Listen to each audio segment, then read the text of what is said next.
As a teammate, there was no better. He'd put his arm around the young guy.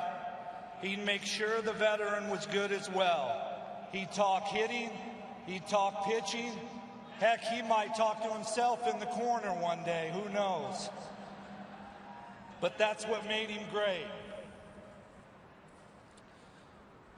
When the organization gives out the title captain to a player, number one, there's a responsibility. Number two, you have to be the face and the voice of the organization. Number three, you have to represent your teammates and your family's name as well. I've played with some great leaders, some over there in that other dugout. Paulie was as good as there was.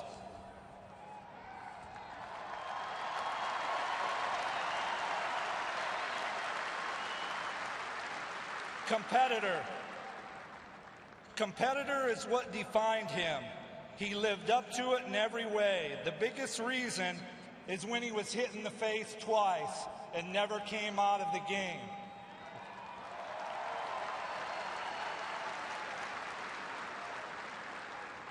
One by Pavano and one by Samardzija.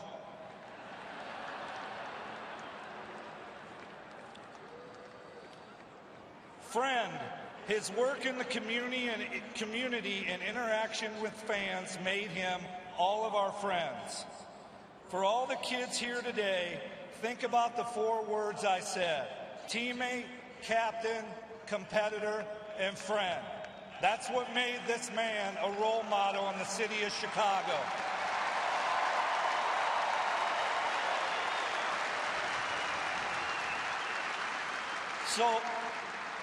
So Paul, on behalf of all your teammates through the years, congratulations, number 14 being retired today. You, my friend, define White Sox, and today you take your rightful place among the all-time greats here in Chicago. Congrats, buddy.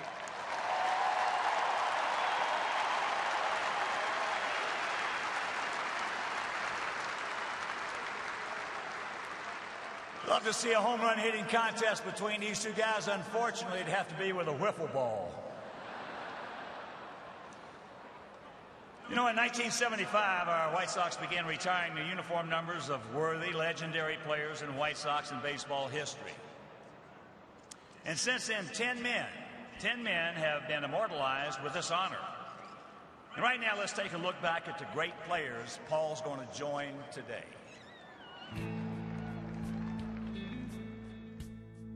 Luke Appling became the first White Sox player to have his number officially retired in 1975. Wearing number 4, Old Aches and Pains played 20 seasons at shortstop for the White Sox and is the franchise's career leader in games, at-bats, and hits, and ranks in the top 10 in 13 offensive categories. Appropriately, the second number retired by the White Sox was number 2, belonging to Nellie Fox. The 1959 American League MVP led the league in hits 4 times, ranks in the Sox top 10 in 11 offensive categories, including games, runs, hits, and triples. Orestes Mini Minoso had his number 9 retired by the White Sox in 1983. The 7-time All-Star outfielder amassed a .298 average in 12 seasons with the White Sox and ranks in the club's top 10 in 12 offensive categories.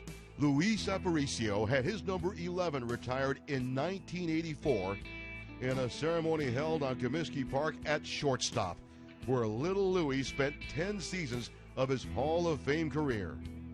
A 9-time Gold Glove winner, Aparicio ranks second in team history with 318 steals as he put the go in the Go-Go Sox of the 1950s. In 1987, the White Sox honored 2 of the best hurlers in team annals by retiring Ted Lyons' number 16 and Billy Pierce's number 19. Lyons, a Hall of Famer, pitched an amazing 21 seasons on the South Side, using a knuckleball to become the franchise's career leader in wins, starts, and complete games, while logging over 4,100 innings. Pierce spent 13 seasons with the White Sox in becoming the franchise's all-time leader with 1,796 strikeouts while ranking in the top 10 in 9 categories. 2 years later, in 1989, fan favorite Harold Baines had his number 3 retired in ceremonies held behind home plate, where the former top overall pick so brilliantly became the club's all-time home run leader during the 1980s. A 4-time All-Star, Baines became only the 3rd major leaguer to have his number retired while still active. The number 72, worn by Carlton Fisk, was officially retired by the White Sox in 1997. The Hall of Famer played 13 seasons with the White Sox and ranks 4th in team history with 214 home runs. In 2010, the Big Hurt, number 35, Frank Thomas, became the 9th player to have his number retired by the White Sox. The Hall of Famer is the only player in Major League history to hit 300 or better with at least 20 homers, 100 RBIs, 100 walks, and 100 runs scored in 7 consecutive seasons. Today, Paul Konerko joins these White Sox legends as the 10th player in team history and 11th overall to have his number retired. Congratulations, number 14, forever, Paul Konerko.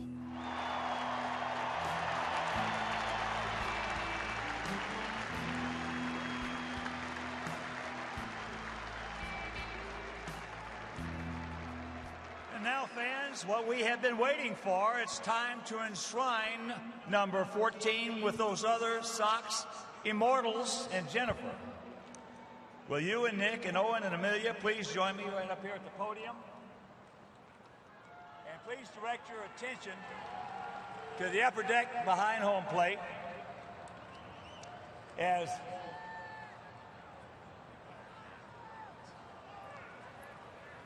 their family is going to count it down for the revealing of the now retired number 14.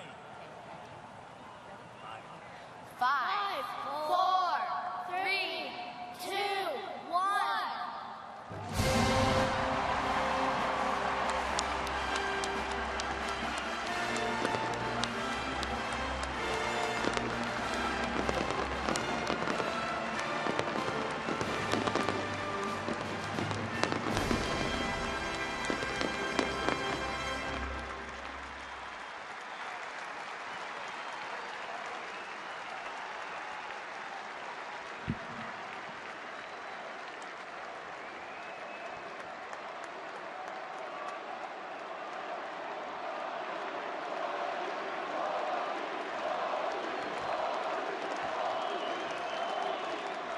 And congratulations to number 14, Paul Konerko, and ladies and gentlemen,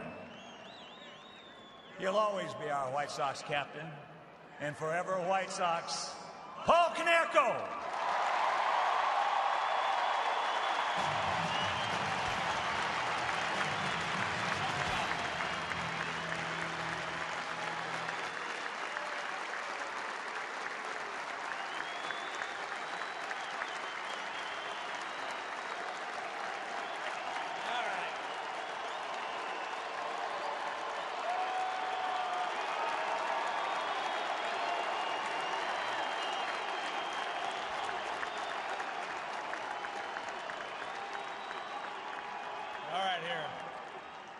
Thanks, Hawk.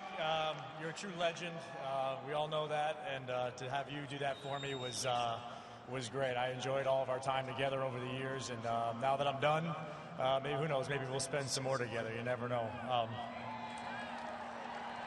Anyhow, it's good to see you again.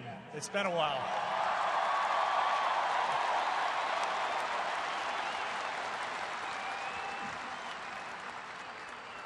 Glad we got such a good day here in May. It's not always like that, I know that, but definitely good to be back here, and I have to say that looks pretty cool.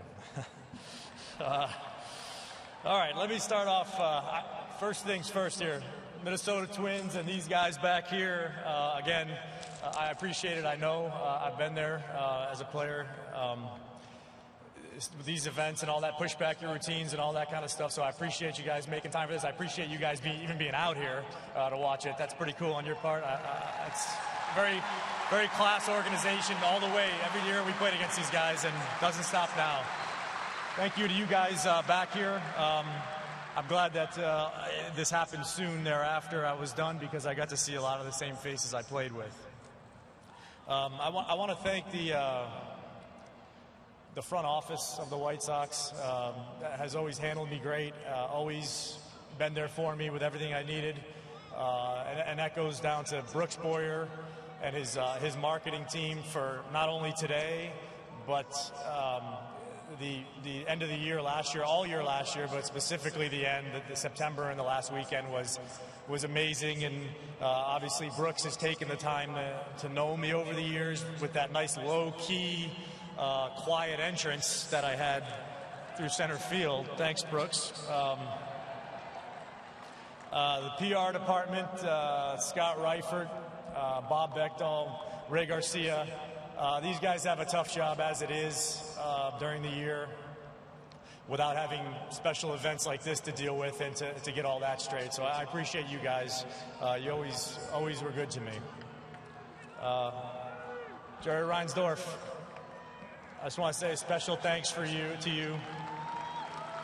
I know most players that are considered for something like this, it can take years sometimes to get one of those or one of those out there. And you've done this quickly, and I know my family and my friends up over there somewhere really appreciate it. That's it's just a cool thing. I think I feel really honored and humbled to have this done so quickly after I'm done playing. It's not something every player gets, and I totally respect that and understand it.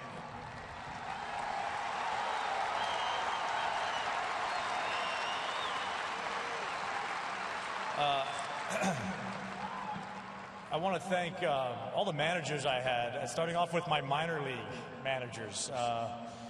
Joe Vavra, Ron Renicky, John Shelby, and Glenn Hoffman. In fact, Joe Vavra, Joe, step out here. Come over here. Step out on the dirt. Tip your hat. Old Joe here. Thank you, Joe. Yeah. He had the wonderful opportunity to be my first manager ever in professional baseball, 1994, rookie league baseball, and he's never been the same since. Thanks, Joe. And of course, my managers here with the White Sox, Jerry Manuel, Ozzie Guillen, and Robin Ventura. These two guys over here.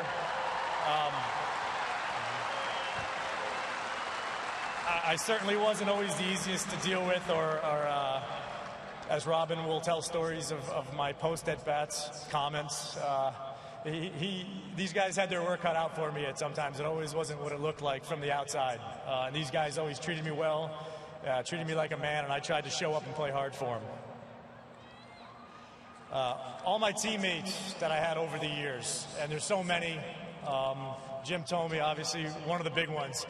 Very key for me to have Jimmy come in at the time he did, because I don't know if I'd be standing here if I hadn't learned what it took to be a good older player. Jimmy was the hardest working guy I've ever been around, and he prolonged my career a number of years to probably make this possible with all the insight he gave me. Thank you, Jimmy. The best.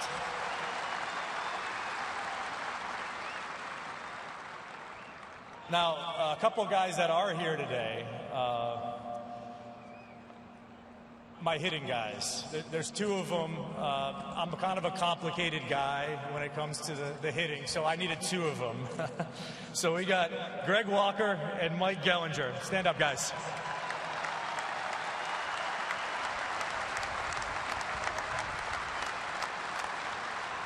These guys were there for me the better part of my career here. With me every day and just showing me how to fight the fight the right way. Invaluable these guys were to me and are to me. Walk. What's up, baby? Not only did you show me how to wear a White Sox uniform with pride, because you did when you played here, but you showed me the difference between a hitter that puts up statistics and one that's a winning player. And more importantly, how to get there. Gelly, you're a loyal friend. Truthfully, probably the most well-rounded baseball guy I've been around in the 20 years I got the chance to play professionally. Gelly knows a little bit about everything, and he's very knowledgeable. Never said no, not once, when I asked him, can we go to the cage and hit? Never said no, never blinked. And that's a pretty amazing thing, because some of my sessions with the pain and suffering that came with it, it would be very easy sometimes to not answer the bell with some of those questions. So the fact that you never did that, I appreciate it. And I can't thank you two enough. Every player has help while they're playing the game, but I think I needed it more than anybody, certainly more than any of those guys up there, and these guys were big parts of it.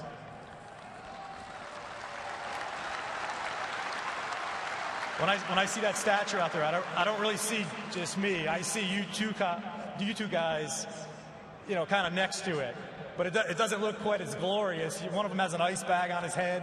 The other guy, you know, looks like he's all stressed out because it probably took 7 hours to get me to take that swing. All right. I want to say thank you to my wife, Jennifer, and my kids, Nick, Amelia, for being there throughout all the ups and downs that comes with a baseball player's life. And for being understanding that no matter how hard I try to leave it at the field, there are going to be some 0 for 4s that make their way home, and that you understood that. So I appreciate that. Okay, lastly, I'm going to end where it all began. My family, my mom, my dad, and my brother, Pete.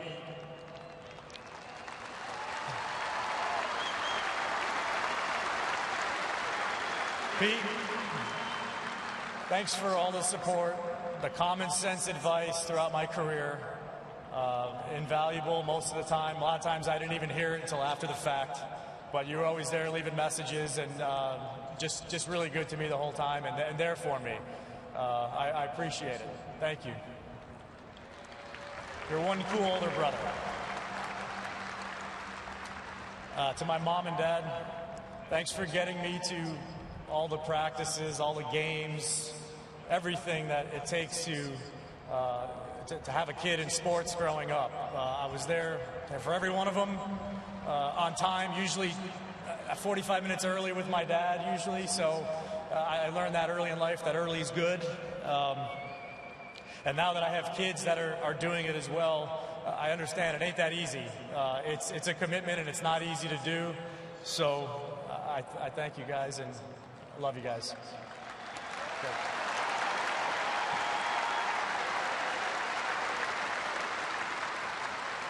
And by looking around, I think it paid off. All right. I just want to thank everybody one last time. This has been a good thing. I'm very honored to have.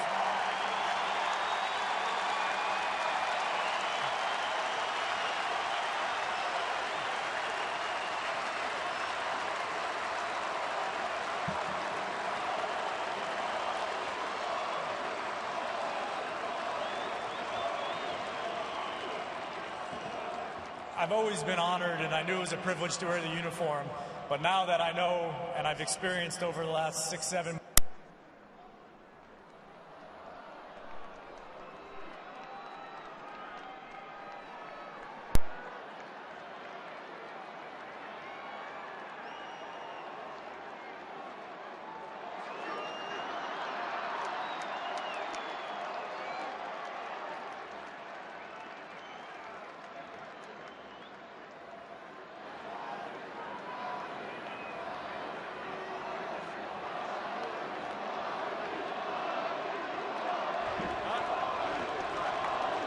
Are you there? Okay.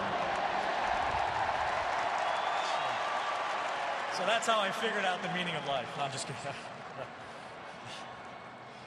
Anyhow, I always knew it was an honor and a privilege to put this uniform on. But to be truthful, when you're playing, no matter how much you know it, you don't know it all the way until you can't put it on anymore. So over the last 6-7 months, it kind of hits you. And now I really know to the degree how proud I am and how honored I am to have worn this uniform in this ballpark and played hard for you guys as long as I could. So thank you, thank you, thank you.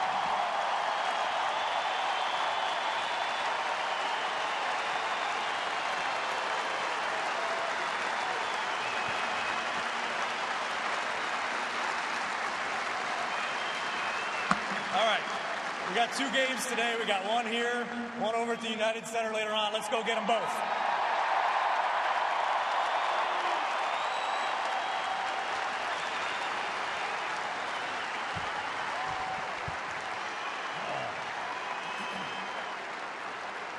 Paulie, you'll always be our captain, buddy. Always be our captain. And this is especially gratifying to me, being a former player, to have 3 of the greatest fastball hitters in the history of the game in one place at one time. And that is Jim Thome, Paul Molitor, and Paul Konerko. These guys didn't care how hard you threw. But before we say, see you later, buddy, you need to hear it directly from some people. So let's check out this board one more time.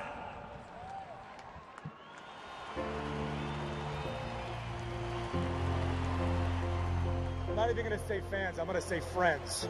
All my friends in this building right now.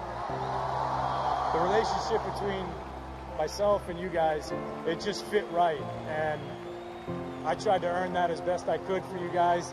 My name is Bob Malloy. My name is Amy Wilson. My name is Richard Torres. My name is Seth Shore. Richard Hanks. Christy Kaywood. Eddie Steineke. My favorite Paul Konerko memory. My favorite Paul Konerko memory is Game 2 of the 2005 World Series. Bases loaded. Paul Konerko was up the bat. He rips one in the left. Konerko, grand slam. My favorite Paul Konerko memory is Game 2. When he hit that grand slam home run, this place was pulsating. You could just hear the emotion coming out of the fans. There's no doubt it was definitely the loudest I've ever heard it. And he simply glided around the bases. What a beautiful moment. I just had chills going down my body like, oh my gosh, this just happened. My whole family was over. We were just all jumping up and down and screaming. And Chest bumping each other and high-fiving. And at that moment, we really knew that this was the time that the Sox were going to finally bring the World Series here to Chicago. My favorite Paul Konerko memory is when they won the World Series. My favorite Paul Konerko memory is when he gave Jerry Reinsdorf the ball after the World Series. My favorite Paul Konerko moment is every time he re-signed with the team. He loved the city and he loved his fans, and that's why we appreciate Paulie. Favorite Paul Konerko memory is when I was screaming Paulie and then the whole crowd screamed Paulie with me. And I think the way that he pumped up the crowd with his presence was astonishing. My favorite Paul Konerko memory is his last game here at the Cell. At the end of the game, he walked around the warning track and greeted every fan. It was something special. That actually brought me to tears because that was the absolute last time we were going to see him in a White Sox uniform ever on this field. And that really hit home. I think he really understood what he meant to Chicago and what Chicago meant to him. Even though he was an East Coast native, he seemed like he real easily could have been like a city guy from here. He was a hard blue-collar worker. Nothing came easy for him, and he worked at it. And you know what? That's typical South Side of Chicago. Here first, last one now. He just seemed like a hard worker, and that's the town that we are. The fans appreciated everything he gave us, and with every hit and the way he handled himself. Thank you for everything you did for the city of Chicago, Paulie. Thanks, Paulie. Thank you, Paul. Thank you for all your moments. You'll always be a Sox. Thanks, Paulie. Thank you, Paulie. You're the best. Thanks, Paulie. Thanks, Paulie. We miss you. Thanks, Paulie. Thank you, Paulie, for all the years you've given us. Thank you for all the big hits, and thank you for allowing my son to see you play. Thank you, my friend. Thank you, my friend. Thank you, my friend.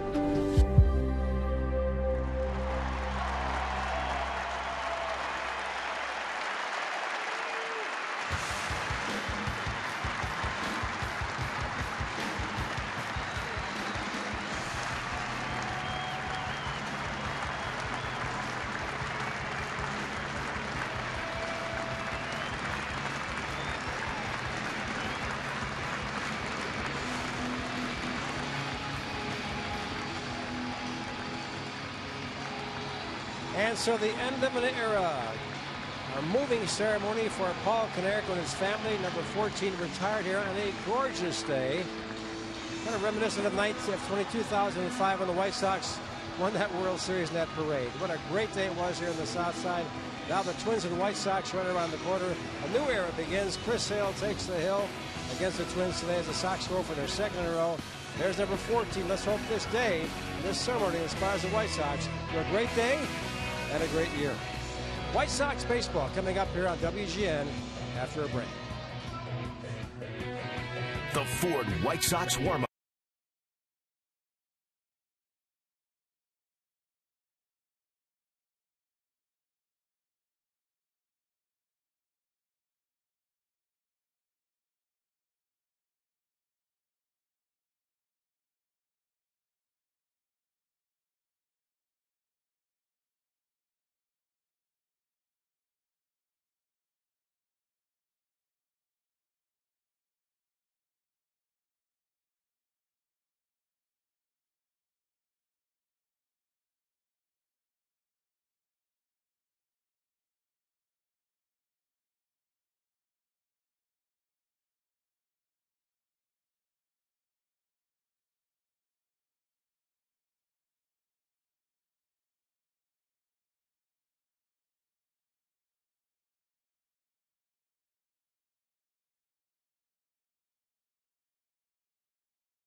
We are coming to you from the city beautiful, Chicago, Illinois, where this afternoon, WGN Sports presents White Sox baseball.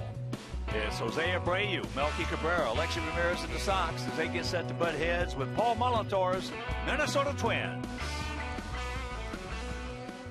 Hi, everybody, and welcome. With Steve Stone, I'm Ken Harrell. Since we get set to bring you Game 2 of this three-game set, as you know, we won a very exciting ball game yesterday. We won that game. And, you know, for the last 5 years, we've had problems late in the ball game with a lead, holding it. Now it's nice to say we're tough in those late innings. There's no doubt that the game plan seems to be relatively simple, and that is fall behind, but get the lead late, and then the bullpen makes it hold up. So last night, a sacrifice fly off the bat of J.B. Shuck. This put the Sox on top, 3-2. And then David Robertson stepped up. He's been magnificent. 9 saves in 10 attempts. The team is 16-0 when leading after 7 innings, with 13 come from behind wins. And David Robertson has been absolutely brilliant. He continues to strike out almost 2 men per inning. So if the Sox have the lead late, they don't give it back. And last time out, this young man pitching for us today was absolutely magnificent. It was a wonderful pitching matchup. Chris Sale against Corey Kluber, last year's Cy Young Award winner, against a prospective Cy Young Award winner.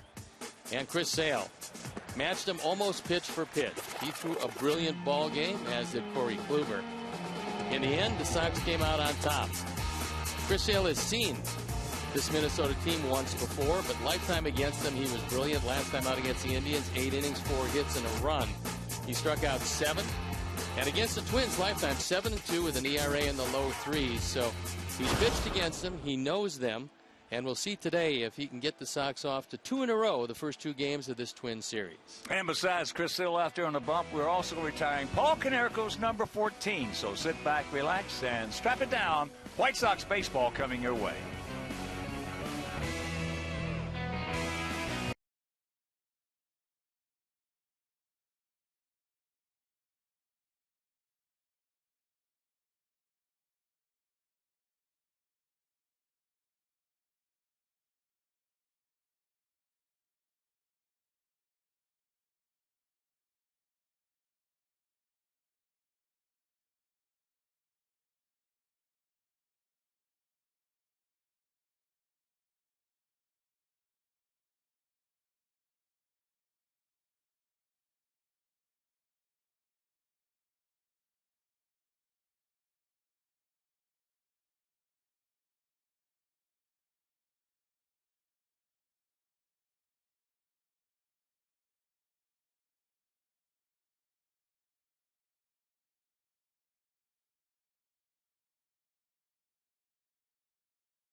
Only crowd, jam-packed US Cellular Field for the celebration of Paul Konerko's retiring number 14. And you know, I was just sitting there while we were inside the ceremony, Steve, and just thinking about Paulie when he first joined us. And it was really one of my big thrills.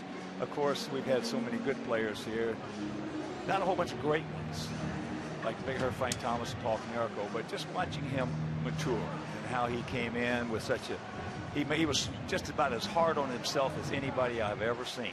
And all of a sudden he sort of smoothed things out. He became a guy who had control of his emotions. Very seldom saw him argue with an umpire, you know, the whole 9 yards of it.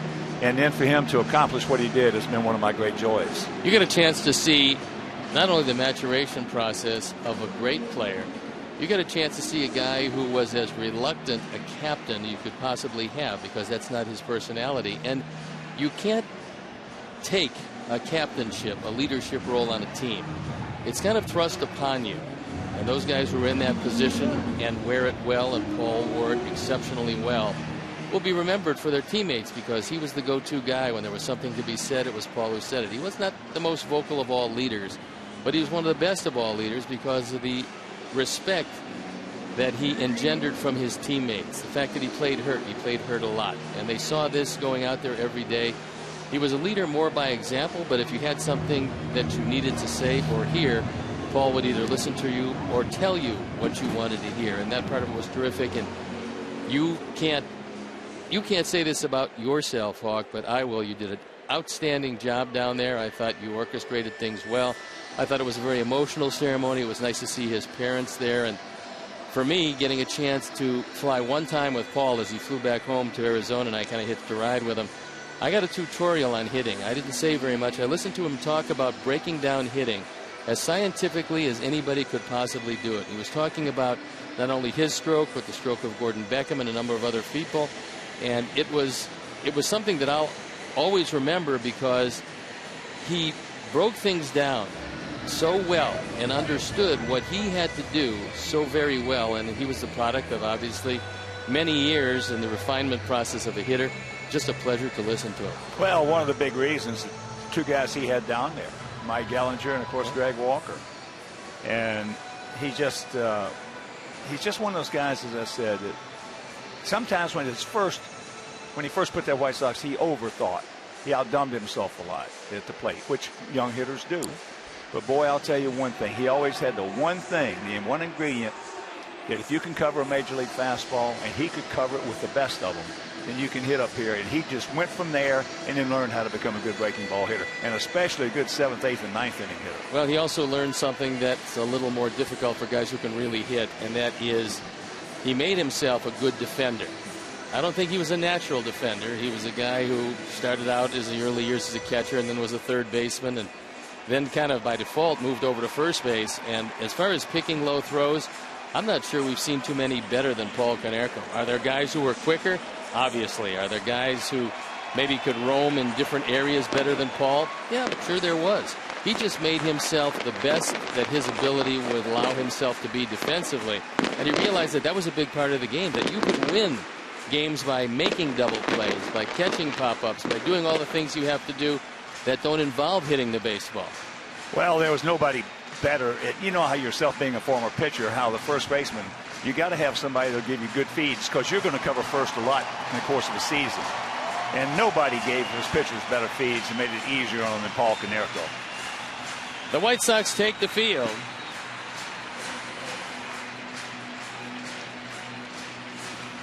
Let's take a look at how Paul Molitor, the first-year skipper, is going to line up his Minnesota Twins. Brian Dozier is going to lead it off, and it's Shane Robinson against the left-handed Chris Sale. Trevor Plouffe hitting in the 3 spot. Torrey Hunter hitting cleanup. Kurt Suzuki is hitting in the 5th spot, and as you can see, career against the Sox, he's done a terrific job. 42 runs batted in 62 games. That's great. Eduardo Escobar, Eduardo Nunez, Aaron Hicks, and Danny Santana round it out. The defense and other lineup behind Chris Sale, left to right, Melky Cabrera, Adam Eaton, and J.B. Shuck. In the infield, it's Connor Gillespie, Alexi Ramirez, Carlos Sanchez, and Jose Abreu. Tyler Flowers gets a nod behind the plate, and Chris Sale on the hill. The last couple times out, he's been absolutely brilliant. He's 3-1 this year. That ERA, the product of just one bad ball game. And he's gone out there with a very good performance under his belt, head-to-head with Corey Kluber. And hopefully today, a little more of the same. His changeup has been outstanding of late. The umpires for the game this afternoon, Doug Eddings behind the plate. Adam Hamari is at first base with Adrian Johnson at second, and Bill Miller, the crew chief, is at third. So we're ready to play baseball, and I'm ready to turn it over to my play-by-play partner, Ken Harrelson. Hi, it's Tony. Thank you. And once again, good afternoon, everyone, and welcome. Welcome to White Sox baseball on just a gorgeous day and a very meaningful day in White Sox history. The retirement of Paul Konerko's number 14. And the first pitch of the ball game to a good fastball hitter, Brian Dozier, is fouled back. Dozier comes in hitting at .248, 7 homers. He's driven in 20. Outfield straight up, spread out, about equidistant. And the count very quickly. 0-2. That one at 97.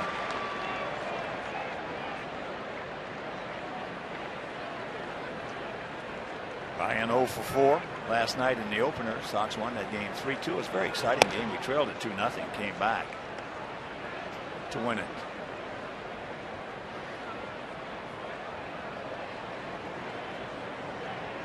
"75 degrees at game time, an absolutely gorgeous day." Well, it was meant to be. Paulie's day. There's no doubt. Couldn't have asked for a better day. Humidity is down. The wind, not much of a factor. The clouds, almost non-existent. Just a great day for Paul Konerko. Retirement day. He's got some good top hand, and he shows you right there as he got on top of that high heater.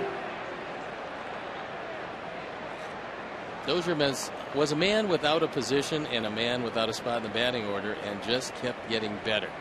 They put him at second base, and he's taken to it exceptionally well. He gone.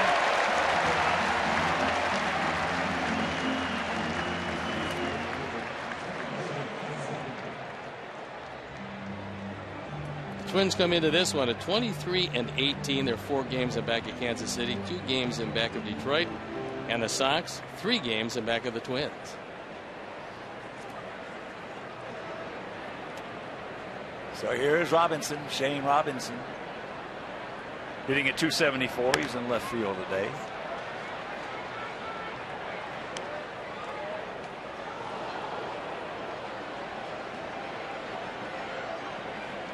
We saw Robinson in Minneapolis. He's a product of the St. Louis Cardinal organization, meaning he really knows how to play the game well.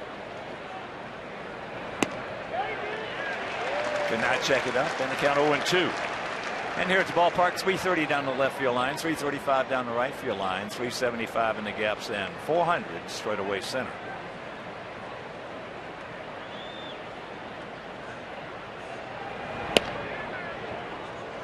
That one at 94, tails outside.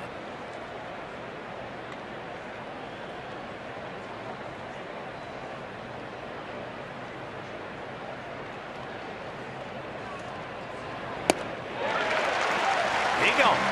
2 down. Over the last couple of weeks, Chris Sale, who has gotten better and better as he's moved along. Remember, he missed all of spring training. But over the last couple of weeks, he's had a line dive percentage against him. It's 8.1. League average is 20.7. So nobody is squaring it up on Chris Sale these days. And that's a Chris Sale we've seen the last few years. Here's Plouffe. Trevor takes ball 1. Plouffe at 257, 6 homers. He's driven in 21. Twins hitting at 254 as a club. Nice hop. 1-2-3 inning with a couple of he-gones, and after half inning of play, it's the Twins nothing, and our guys, the good guys, coming to bat.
Xfinity, your home for the most live sports. Now let's take a look at how Robin is going to line up our Sox for the game this afternoon. Adam Eaton leading it off, followed by Melky Cabrera and Jose Abreu. Adam LaRoche is the DH. 17-game hitting streak for Abreu. Connor Gillespie, Alexi Ramirez, J.B. Shuck, Tyler Flowers, and Carlos Sanchez rounded out. The defense, and how they'll line up behind Trevor May. Robinson, Hicks, and Hunter in the outfield, with Escobar, Santana, Dozier, and Plouffe in the infield. Kurt Suzuki behind the plate and Trevor May on the hill. He beat us in Minnesota, but he gave up 10 hits in 5 1/3 innings. There you look at the numbers overall. He gives up many more hits than innings pitched. The only way you can survive if you do that is by not walking too many people. And before we show you our picks to click, you at home select yours. Trevor's a big man. He's 6'5", 240 out of Kelso, Washington. They got him in the Ben Revere trade from the Philadelphia Phillies, and they're very happy as he's fit nicely in the rotation. It's fouled away. Sox come in hitting at .251 as a club with a 4.21 ERA. Joe Mauer's are 12-8 here at home. 9-12 on the road are the Twinkies. Joe Mauer is sitting this one out. Not a bad thing against Chris Sale. He's not complaining. No, he likes a day off every now and then. And if it's against a tough, really tough left-hander, so be it. The first time Joe Mauer faced Chris Sale. I remember that. He hasn't seen his slider yet. That was the worst I have ever seen Mauer look at the plate. Got him, so 1 out. And with 1 out, let's check out our picks to click. There you see the manager, our director, and the crew. Well, they went with Alexi. Steve's going with Connor Gillespie. And Chuck Swirsky and I. We're going to go with Melky Cabrera. Normally the game plan against his beautiful family. Game plan against Trevor May is a pretty simple one, because he's going to be around the plate. But if he does get to an 0-2 count, his tendency has been to throw too good a pitch, and hitters have hit him well on that count. He's a very young pitcher. He'll learn to nip at the corners and make sure the pitch looks good, maybe just off the plate. Turns that one over, sinks it low and away. That one at 95.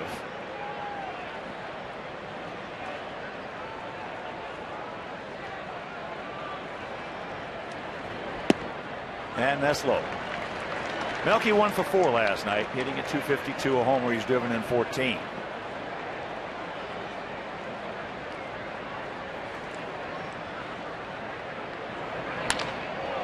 That ball hit well into right center field. Stretch! Nope. Hicks goes back on the track. And once again, Melky Cabrera has hit a ball hard and coming up empty.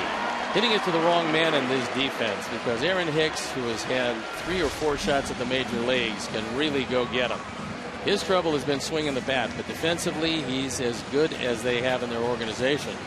Last night he made a spectacular catch. This one a little easier as he drifts under it, but usually if it stays in the air, Hicks is going to run it down. Well, that's one of the things about baseball that I really have never understood. There's Abreu. Takes strike 1. Jose hitting at .290, 6 homers. He's driven in 22. When you're not swinging the bat well and you're a tremendous defender and your club is not scoring runs, the one thing you cannot allow is to have them and give them runs. It's true. I've always thought that when your club is not scoring runs, you put the best defense out there you can put out to keep them from scoring runs. Pretty good plan, but it's not always enacted. Well, it's not. It's very seldom. That's when they go for the guys who can swing the bats, hoping they'll get started, and who are butchers for sometimes in the field. Well, they play on the philosophy of maybe he'll get us 2 and give them 1. A 1-2 pitch. Well, he's got a pretty good overhand Yellowhammer right there. So he strikes out a couple. After 1, no score.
Hunter hitting at 281, 6 homers. He's driven in 24. Takes that changeup high and wide. Torrey, 1 for 4 last night and 9 for 33 with a homer lifetime off Chris. That's high into left field. Melky over near the stands and can't get it. Made a good effort, but couldn't come up with it. Now you can see fan interference if a fan leans over into the field of play. But when the fielder goes into the stands, you won't see fan interference call. This time, this one just a little out of the reach. That ball hit hard, and it's 1-0 Minnesota.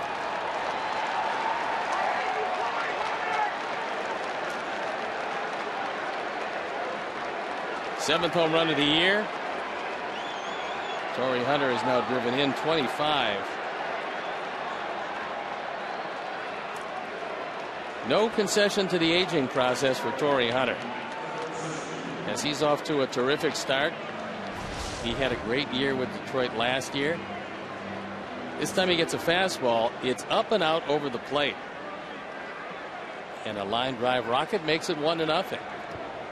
So here's Kurt Suzuki at 228, a couple of homers. He's driven in 12. Well, in 99.9%. Guys in that aging process, once they get to 37, 38, 39 like Torrey is, and that ball hit deep into left center field. Adam back. He's there right in front of Wintrust and makes the catch. But most of those guys lose the ability to turn a fastball around. And it's a sad thing to see. Torrey is in that respect an enigma, because right now he's as good a fastball hitter as he was when he was 26. The only other guy I saw who became a better hitter as he got older was Carl Yastrzemski, and he was the Triple Crown winner back in 1967. And then as years went on, he turned 40, and at 40 he was a better hitter, a fastball hitter, than he was when he won the Triple Crown. But he couldn't hit the other stuff because he was just sitting on fastballs all the time. Escobar hitting at 252, a couple of homers. He's driven in 16. Eduardo last year at 275, they really love him on this team because he is a jack of all trades. He can give you a competent afternoon in the outfield. He can play third, short, and second. You just don't find switch hitting utility men with all that versatility. And he can also swing a ball that almost hits him. I'm not laughing at you. I've been there and done that against left-handers. 2 down. You get a lefty with a slider like Chris Sale, he's going to make you look very bad a lot. He swings at it. Also hits him in the foot. So here is Eduardo Nunez. Hitting at 375. No homers. He's driven in a pair.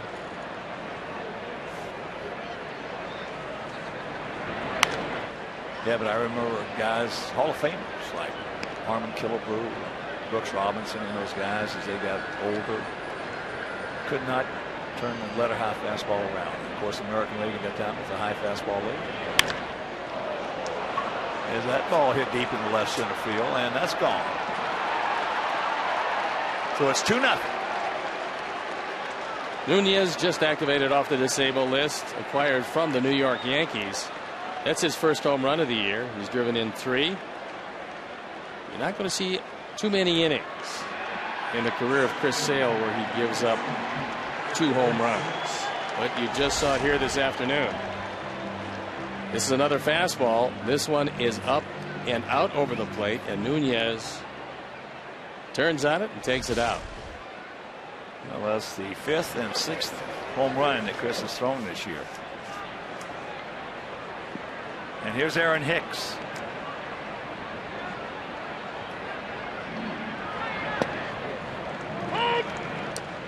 Takes a breaking ball strike.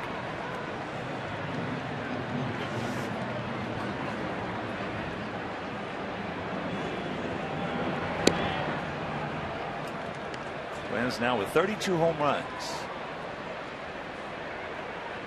They out-homered our Sox 5-0 in that 4-game sweep in Minneapolis.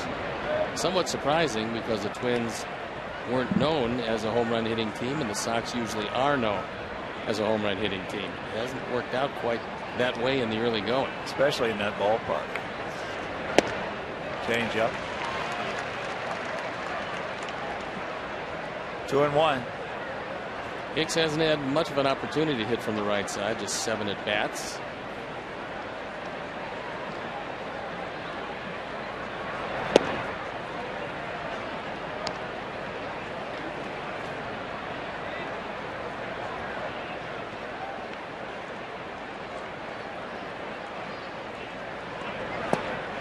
Another one.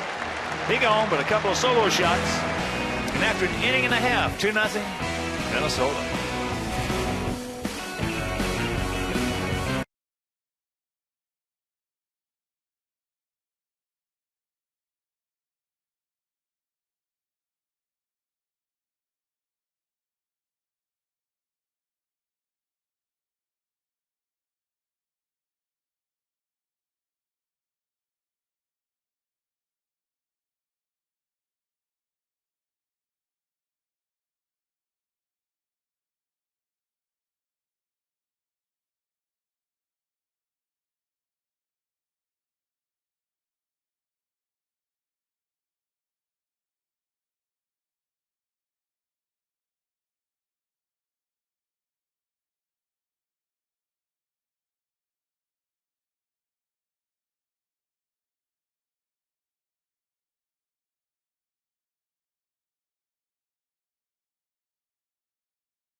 WGNTV.com and click on the WGN Sports Game Zone banner for the latest stats and information. The Sox Game Zone is powered by Robert Morris University, Illinois, offering only over 55 athletic teams, more than any other university in the state. For more information on RMU, visit robertmorris.edu. Adam LaRoche, Connor Gillespie, and Alexi Ramirez to face the 25-year-old right-hander Trevor May. Takes first pitch strike. Adam hitting at .217, 4 homers. He's driven in 16. He has faced May 3 times, and he's 0 for 3.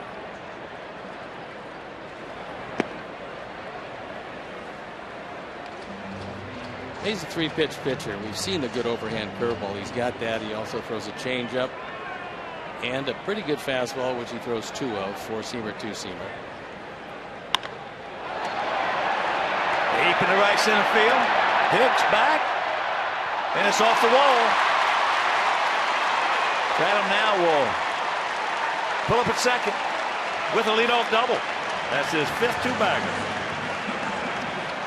For just an instant, it looks like Hicks might pull off another spectacular catch.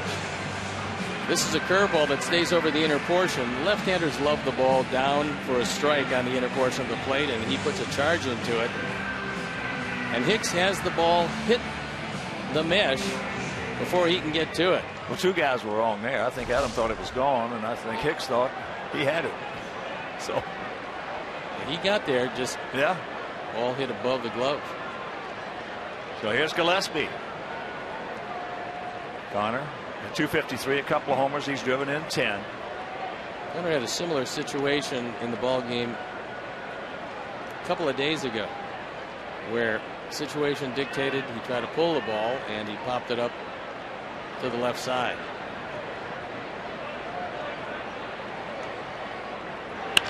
He'll get the job done right there. Dozier sucks it up. So a good at bat for Gillespie.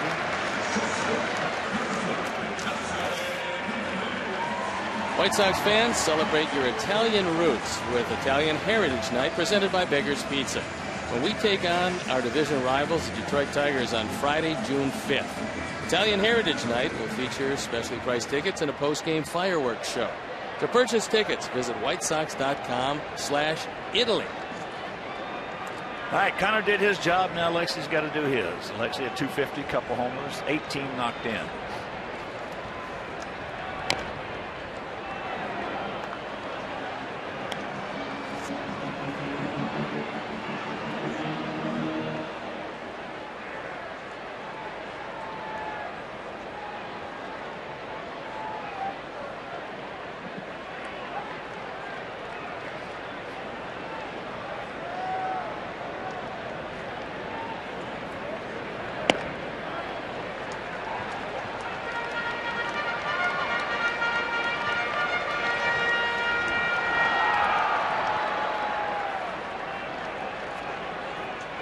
With a runner at 3rd and 1 out, the Sox have scored at least 163% of the time.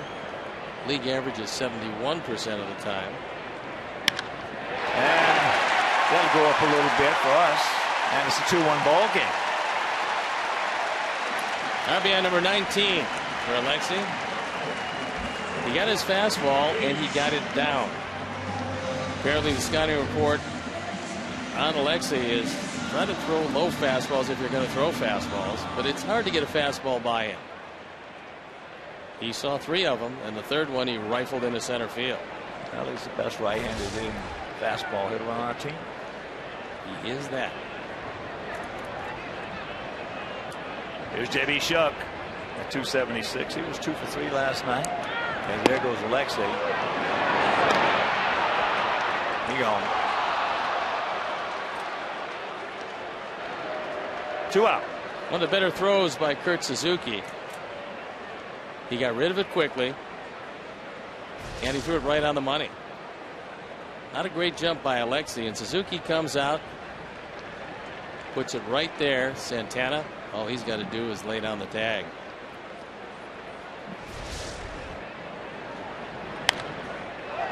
High pop back. And into the seats.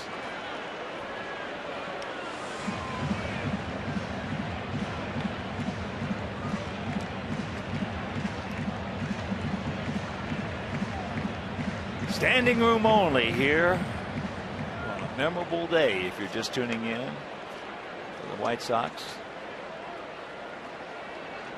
The 11th member of the retired number club, Paul Konerko, is in the house.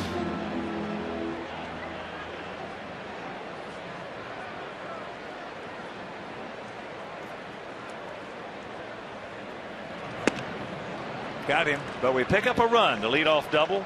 Gillespie does his job. Alexi does his, and it is 2-1 Minnesota.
us in the booth as the man of the day, the man of the hour, and he'll always be our captain, number 14, who is numbers right above us.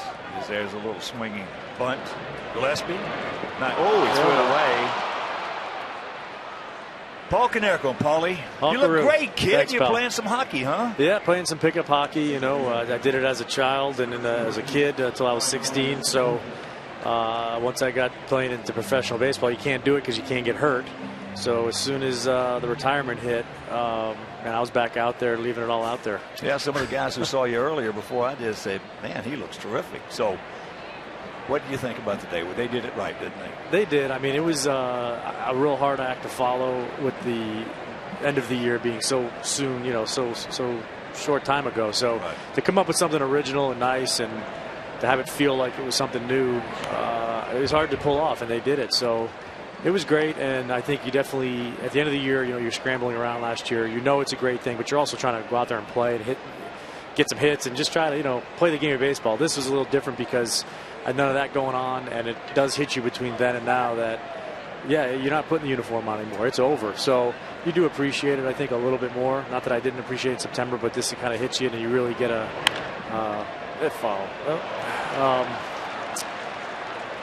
You know, there's a good fastball hitter right there. We were talking about you and Tommy and Molitor. Very seldom you see three great fastball hitters in the same place at the same time. Yeah, Molitor was something special. He could do it, that's for sure. Well, you've been watching some of our games out there at home? A little bit, yeah, here and there. I watched some early, and I'd say the last week I've caught a few. Caught the Oakland series. Yeah, well, you know. Which was a good one. Maybe I should watch more. They won all three of those. Yeah, 1997 was the last time we swept a 3-game series. You know how tough it was. Something was always going wrong. We'd have a lead, and all of a sudden something would go wrong, you know, and we'd lose the ball game out there. So it's always been a tough place for us. But I'll tell you, this is a good ball club. We just had a streak there, but it's baseball, as you know. We just played bad for a while. It is. I mean, the way I look at it, I mean, of course, I didn't look at things simply when I was playing, but now that I'm out, you kind of look at them real simple. And the way I look at it is just by talking to some of the guys over the last day, they haven't played their best baseball. They know it, but they also haven't shot themselves in the foot to where they're out of anything.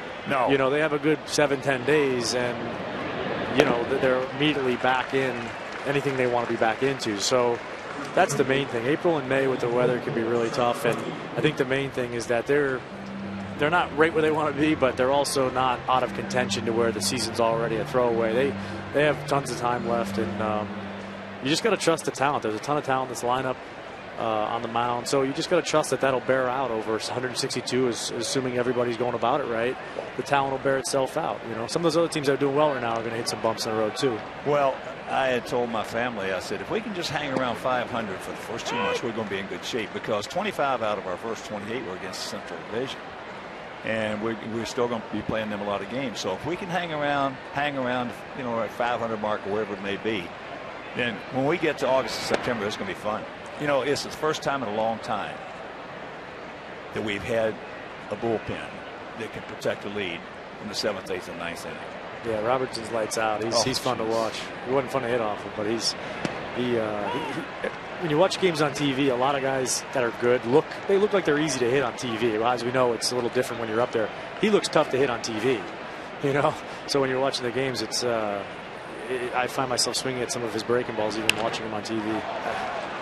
There's a base hit, another run scores, and very quickly it is 4-1. One of the things about it is that when you get in that frame of mind of you can come back in games, that's a frame of mind, and when you can get in that frame of mind, just give us the lead in the 8th and the 9th, and then you bring in Robbie. I'll tell you, I'm with you. I see some of the curveballs he throws, and even from up here, they're unhittable. You didn't see that Sale Kluber game, did you? I saw highlights of it. Oh, I'll tell you. Yeah, what. it was. That Kluber is no picnic either.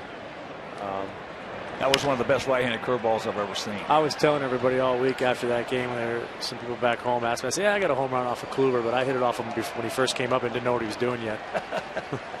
But I don't tell him that.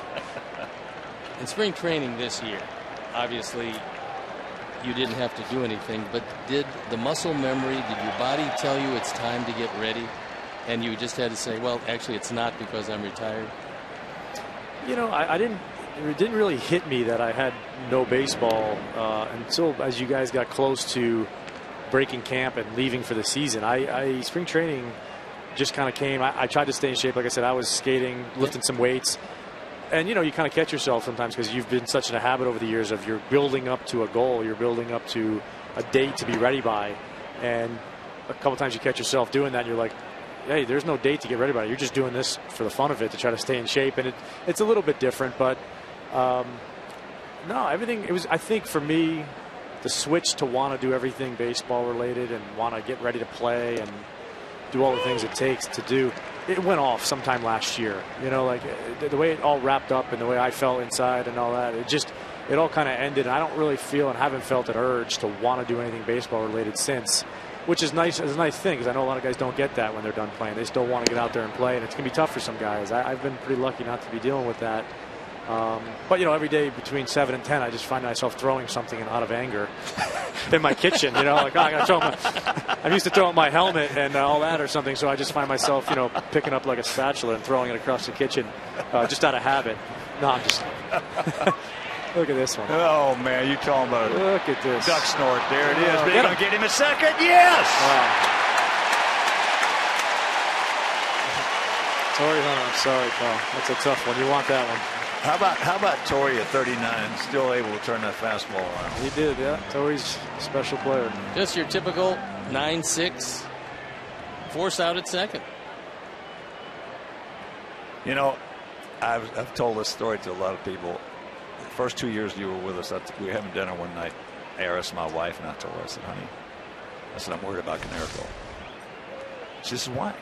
I said, because he's going to kill himself. He'd go down there. Paulie would go down in that dugout after popping up a fastball or missing or grounded in a fastball out, and just the helmet would go one way, the bat would go another way, and it was. Steve and I were talking about it earlier. That's been one of my great joys with the White Sox is seeing you mature and the maturation process that you developed into as far as being a professional. And you know yourself, you can't reach your potential unless you can handle adversity. No doubt. I mean, my first few years here, I did some nice things, but looking back on it after I started doing it right about the middle of the 2000s, you wish you could go back and do it all over again because you gave so many at bats away and you gave so many because of the way you handled it. I remember Joe Nosek, who was our bench coach back then, who helped me out a lot. He's just a very knowledgeable baseball guy and just been around the game for a long time. And he said to me, look, I'm going to tell you something right now. You can't play this game frustrated, but you can play it angry. And there's a big difference between being frustrated and angry, but sometimes the line when you're out there, you can't tell the difference. But as soon as I knew how to separate playing the game angry and not playing it frustrated, things started to go a lot better for me because he was right. When you're out there and you're playing with a chip on your shoulder and you're angry, things can happen. Good things can happen. But frustration and doing things out of frustration out there, it only just digs the hole deeper. So that was some of the best advice. I used that one the whole way through because I would always ask myself, am I frustrated or am I angry? Which one am I right now? And try to make a conscious decision to get over to the angry side if I wasn't there and then take it out on somebody when you're playing. That's a whole different ball of wax than playing the game frustrated. And that statement that Paulie just made is what they call experience. And experience is something you got when you didn't want to get it. No doubt. That means failure. You were the captain of this team, and a lot is being said about a new captain emerging. Now, number one, do you believe a team has to have a captain? And number two, how does a captain come about? It can't be anointed, so how does it come about? Yeah, I mean, I think it's just a byproduct. Let's see here. Maybe we'll get that one next inning, Stoney. Okay. I had a great answer lined up for you. A pair, and it's 4-1 Twins.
us and in the booth with us is the man who had his number retired. He's just the 11th number retired in the history of this franchise. And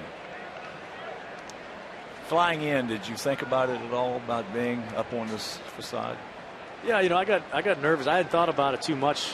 I felt like I got over the hump last season when it all ended and I had to do everything here. Thought I was home free, and then, you know, the last week or two, start getting all the logistics ready, coming in. I was like, geez, I have to go back out there and talk again. It's going to be a center of attention thing, the whole thing. And I started getting nervous a little bit again, sweating and leading into today. But, you know, I figured, I kept just telling myself, listen, if your number's going up there, you can handle it.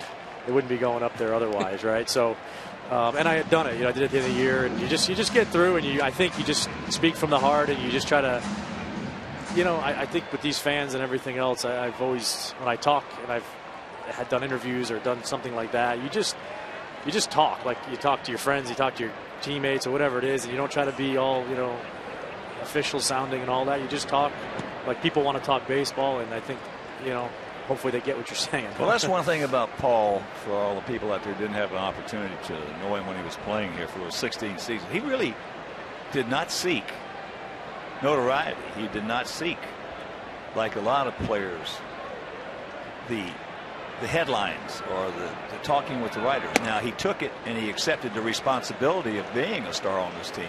And that was one of the nice things, too. But I got the feeling a lot of times you just didn't want to, especially when we were losing, you just didn't want to talk to anybody. But you had to, and you did. Yeah, I mean, I think there's a certain responsibility. And I tell guys, listen, every day the media, the clubhouse opens at 3:30. You stretch it 4:15. Somewhere in there, you got to make yourself available for 15, 20 minutes every day. And after the game, no matter what happened, you got to be available for 15, 20 minutes. And no matter what you feel or what you think, that's part of your job. That's part of your salary that you get paid to be available for that. Outside of that, you don't owe anybody anything. If you have your job to get ready for and you have your routines, that's something that's not who you are, then it's totally understandable. But you don't have a choice on those other two. If you have a problem with it, you pick the wrong profession. And that's part of the gig, and you have to be able to handle that.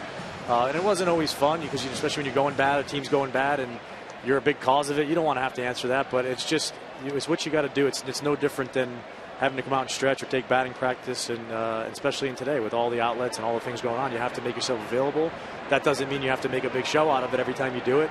You say the same answers a lot, and you try to talk a lot sometimes without saying anything, but you have to be present and be there. That's part of being a big leaguer. Tell us a little bit about your philosophy on the captain of a baseball team, because you were getting into it and then the third out. I think, you know, it's a combination of a few things that kind of grows. I mean, I think it definitely helps if a guy's on the field and he's playing, an everyday player is playing every day and he's producing, and guys show him, he's showing guys that he's showing up and he's working and he's leaving it out there. That certainly is probably the most galvanizing thing that can be. That doesn't mean a starting pitcher can't do it. I mean, Mark Burley is one of the best leaders I've ever seen. You know, and there's a couple guys on this team with some margin say, well, these guys are cut from the same cloth. But I think it takes a little bit of time, too. It takes a little bit of age. You know, it's tough to ask a guy that's 24, 25, because I think, you know, you haven't got on the other side of some things, not only in the game, but in life, that kind of just harden you up, toughen you up, and kind of make you know. But I think for me, it was when I sat there and said, okay, I'm kind of in the middle of my career now. And when you start seeing other players around the league and you start saying, this career is starting to, you know, go to where one day it's going to end, there's some things I haven't done yet. Maybe winning a World Series or getting to the playoffs more. When I started looking at it from the framework of time's kind of running out, then I looked at it as who's on my team right now that's not pulling in the same direction to get me and get the rest of these guys that want to get there to that place, because you only have so much time in your career. And so I think, and I never was a guy that wanted to, there you go. That should be 3, right? Yep. I know what a triple looks like, Hawk. That's it. That's the only thing you know. I know a triple when I see it. He was asking me. I was talking about Gus Triandos the other day running, and he said, well, was he as slow as Konerko? I said, Paulie would have blew his doors off. Yeah, I was bad. I was slow. But, you know, I was slow from the time I was like 10 years old, so I didn't really ever lose. It was tough to tell if I ever lost a step, because I never was fast. And you could sustain a foot injury, and it wouldn't, exactly. It wouldn't hurt your game at all. Exactly. But going back to the question, I mean, I think that it just kind of happens with a little bit of maturity and a little bit of urgency, I guess is what I was trying to get at. When you have urgency to want to take yourself somewhere as a player and your team somewhere as a player, then you start looking around and saying who's on board with that and who isn't. And there's different ways to how to approach that. I never was a guy that liked to be rah-rah, call team meetings or any of that. You know, my old saying was winners win and losers have meetings. That's my favorite saying maybe ever. So you just, you know what to do. You get out there and do it. But I was more of a, hey, let's sit on the plane, you know, have a drink, or when we get to the hotel, let's talk. You know, what are you feeling up there, or what happened today? Were you doing your work, or you know, that was more my approach. And so it's a little bit different way to do it. But I just think it's when you start to realize that'll do it. That you start taking it a little serious, you know, that it's not all fun and games, and you play with a little bit of urgency, and you come in, maybe when you start to hurt a little bit, you get a little achy, and you see yourself paying the price to get ready to play and to get out there, and someone else is not doing it, or someone's, I wouldn't say not doing it, but I think with baseball, everybody has different routines. There's some guys who go lay on the couch for 5 hours and go play a game and have a great game. Some guys have to be working all day. I think what it is about consistency of routines of people, and you get to know those. So when you see people acting out of character those, I think that's when you say, okay, this guy needs to, you know, maybe pick it up a bit. You know, he's stopping me from getting the rest of these guys and myself to the goals we want to get to. Well, Paulie, thanks for stopping up. All right, buddy. guys. I appreciate it. It's good to see Over you. the years, Don't be you a guys were good to me. stranger, okay? I always try to take a few pitches, let you guys talk good about me while I was up there. So you did a good job of it.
Sox game day, and you might be today's White Sox fan of the game.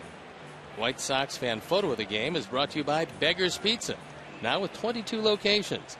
Visit beggarspizza.com. Beggar's Pizza, they lay it on thick. It's a 4-3 Minnesota lead here in the top of the fourth inning. Eduardo Nunez, who homered, fouls that pitch back. One of the things about Konerko and being captain that he handled very professionally was the fact that when he was going bad and the club was going bad, the writers would always go to the captain. They always go to Konerko. And he handled that, and I used to just almost marvel at the way he was doing it, because I knew it was like the duck on the pond. Seemed real calm on top, and those little feet are paddling a mile a minute underneath. And that's, you knew he was seething underneath because he had gone 0 for 4. We'd lost another ball game. But he answered all their questions, and he did it in a way that they appreciated it, because the media have a tough job to do. Everybody's always ripping on the media. I want to tell you, their job is very, very tough. And he accommodated them, and that's very important in today's culture. Also takes a whole lot of pressure off the other guys who are younger, don't understand the game as well. Well, that's the reason he was captain. Take the 0 for 4s like it's the end of the world. But they come to Paulie and he kind of keep things in perspective. It has to help the ball club. Watch out.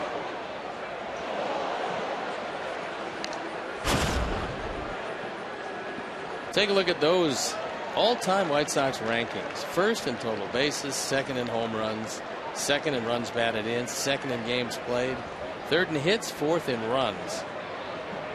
You got to be here a long time to accomplish that. Well, again, those don't really tell the story.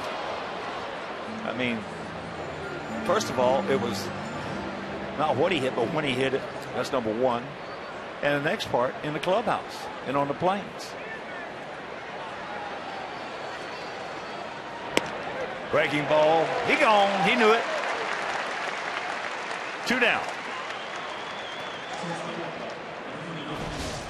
Fifth strikeout. A backdoor breaking ball. Right on the outside corner. Well framed by Tyler Flowers. And quickly 2 outs. Well, Chris has got to be saying to himself, man, I gave up 4 runs and we're only 1 run down. So he's got to have a little extra adrenaline flowing for him right now. There's the backdoor breaking ball again. Don't let him get that release point.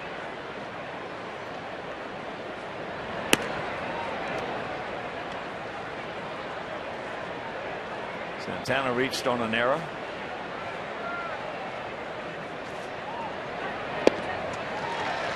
And that started off a 2-run third.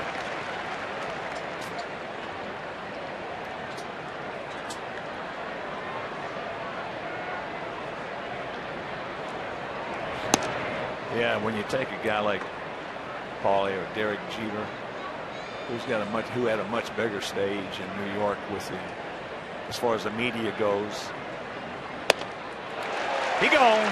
6 strikeouts now. A 1-2-3 inning. He needed that, and we'll go to the bottom of the 4th.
Flash sale in which 200 tickets and select lower level seats will be available for just $10 at an upcoming game. Each sale runs for 24 hours or until they sell out. For full details, visit whitesox.com/flash sale.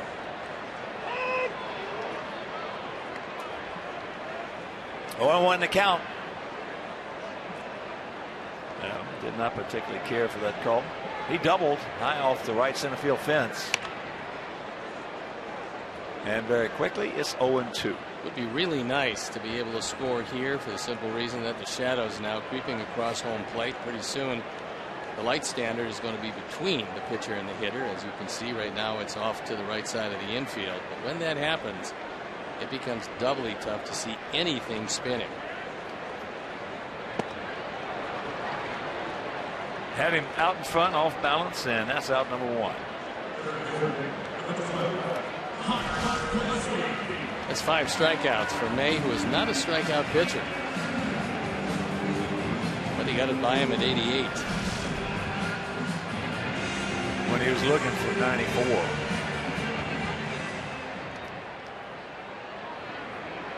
So here's Gillespie, grounded out to second. I used to get a kick out of watching Paulie and AJ go after it. Paulie just wear him out.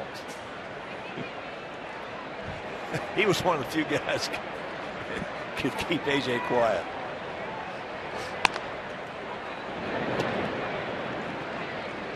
Two down. They got his first shot at the big leagues last year as he came up. Appeared in 10 games, made 9 starts. It was not a terribly successful year for him. He was 3-6 with an ERA just under 8. But he learned a whole lot. Coming back now, he's a better pitcher than he was then, and he's still young. He's still just 25 years old.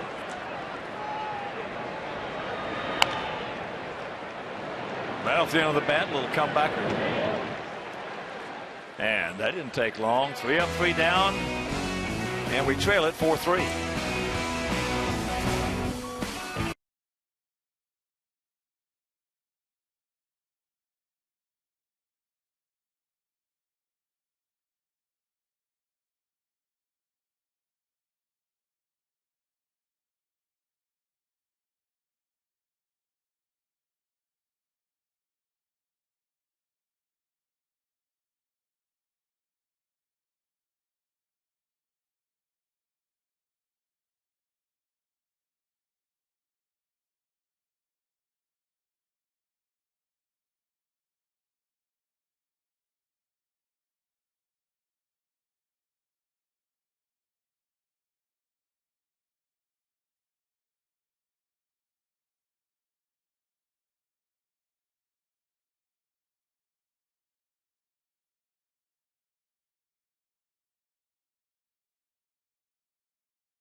From the Xfinity couch right behind home plate.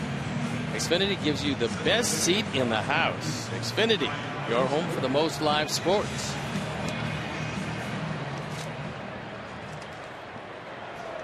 So here's Brian Dozier to lead it off. He's 1 for 2, a double, and a run scored. 4-4-0 for them, 3-3-1 for us. First pitch strike.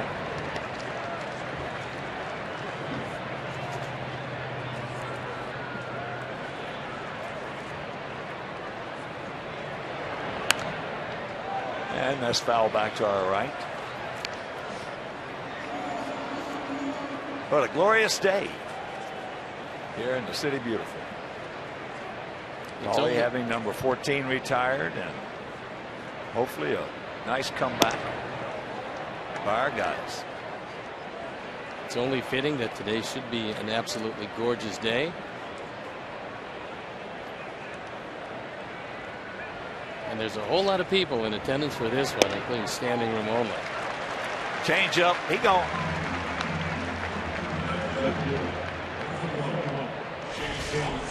Dozier's always been a great fastball hitter, and Chris Sale has one of the better changeups around. In fact, that was the first thing that surprised most of the hitters the first time or two they looked at Chris Sale, because they knew he could get it up there 98, 99 miles an hour, and they knew that slider was unhittable.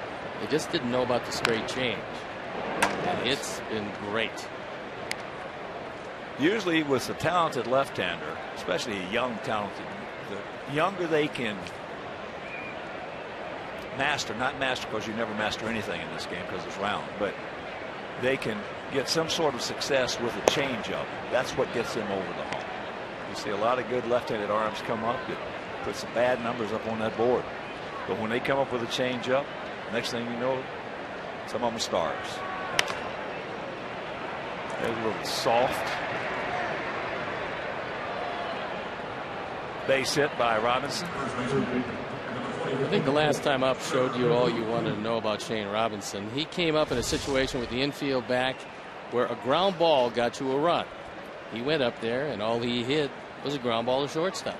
But with the infield back, you need the run brought home. He didn't overswing, and that's a product of understanding situational hitting.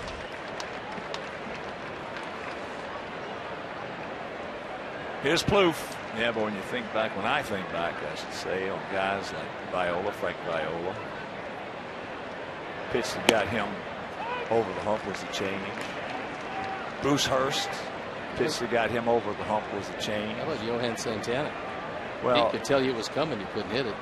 Yeah, but I'm telling my guys who at one time threw pretty hard. Santana, well, he threw pretty hard too. Yeah, Santana had one of the greatest changeups you ever will see. John Tudor of the Cardinals, which was not a particularly hard throw, but he had good movement. When he came up with that change, he became an outstanding left-handed pitcher. Yeah, I've told our fans this before. When Santana was with Minnesota, we had his pitches. We knew every changeup he was going to throw, and we still couldn't beat him. That's a power changeup. Maybe the greatest transition between from a fireballer to a guy that became a soft tosser with still the same amount of success is Frank Tanana. Frank Tanana threw the daylights out of the ball, and all of a sudden when the fastball went away, he lived and died with changeups and slow breaking balls. Well, he had arm problems. And rack him up. We're halfway home. We trail at 4-3.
Take on the Tigers.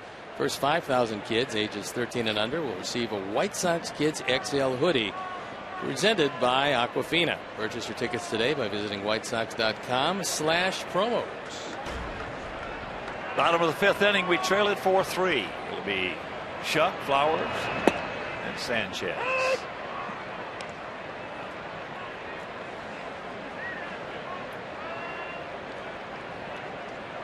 JB struck out on the changeup his first trip. And that is a good play by Trevor May. Well, a very good play because he had no angle, so what he had to do was just barely ease it over the shoulder of J.B. Shuck. That's why it was a good play. As you can see, Trevor Plouffe able to catch it, and Shuck now just realizing that he was called out. So he'll come back.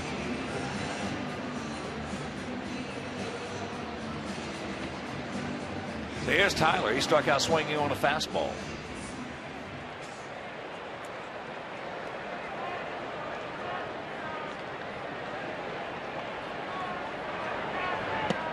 Breaking ball strike. Just tuning in, May has had a pretty good curveball.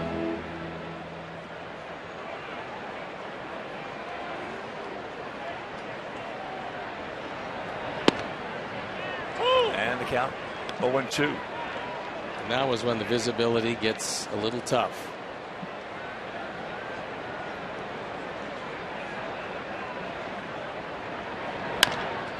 Chopper up the middle.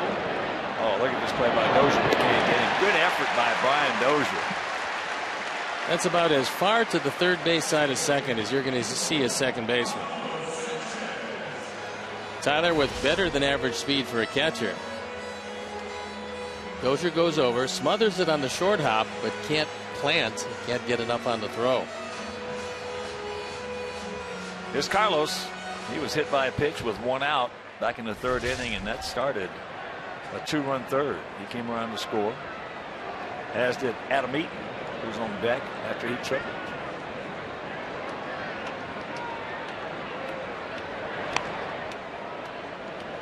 Pull the string,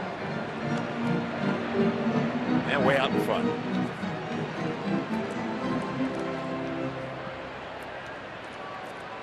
It is so nice. Standing room only.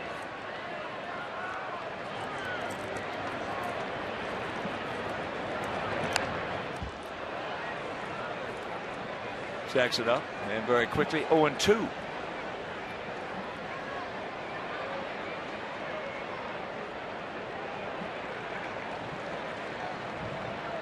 And a very happy Memorial Day weekend to all. Make it a safe and a reflective one.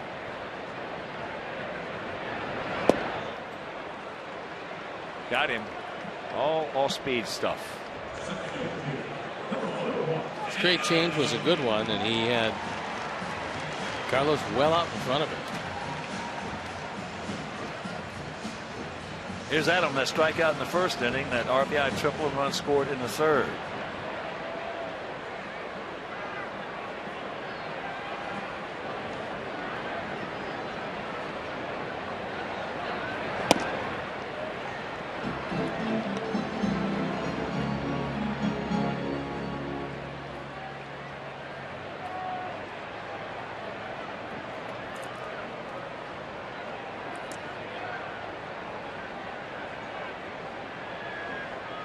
There he goes.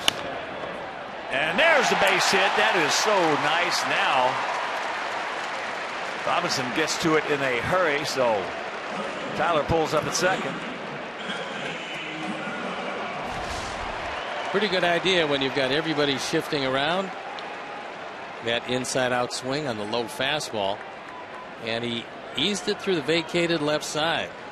As you can see, because Tyler was running, Santana was going to the bag, really exposing that left side.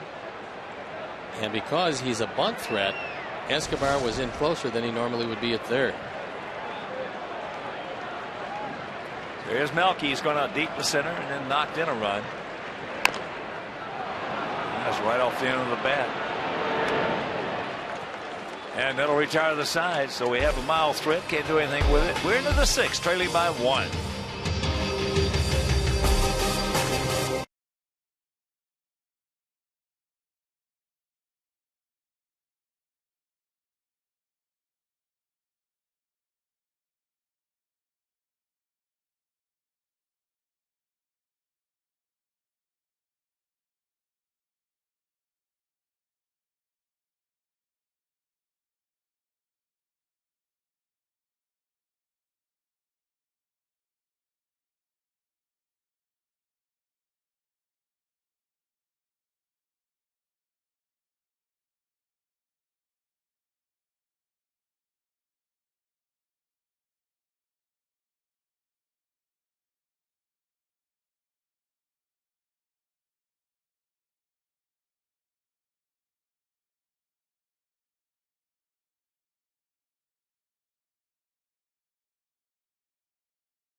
Subway to 97999 right now for your chance to win 6 meals from the Simple 6 menu from Subway.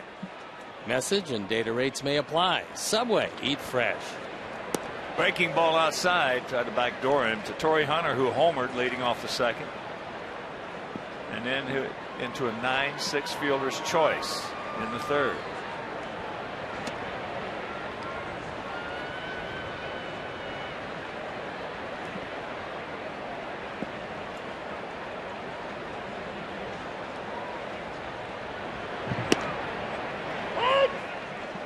Change up, grabs a strike. 2-1.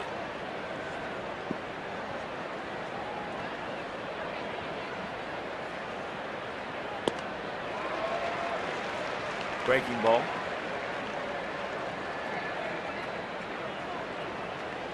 Thanks, PK. Nice license plate. Just inside. Full count. An ageless veteran. He gone. Yes. Upstairs at 95. You can't hit it. You can't lay off it. That's why it's such a good pitch.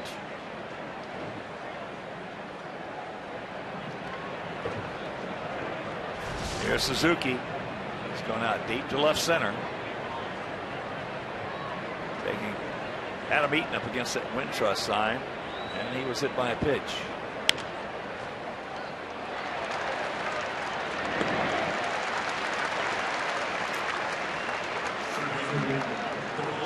From today through May 31st, buy 4 qualifying Cooper tires from participating Cooper dealers and score a voucher for 4 free White Sox tickets.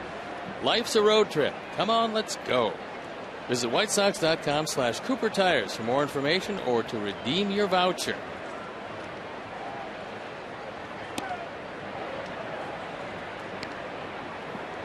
Escobar struck out and hit into a 6-4 fielder's choice.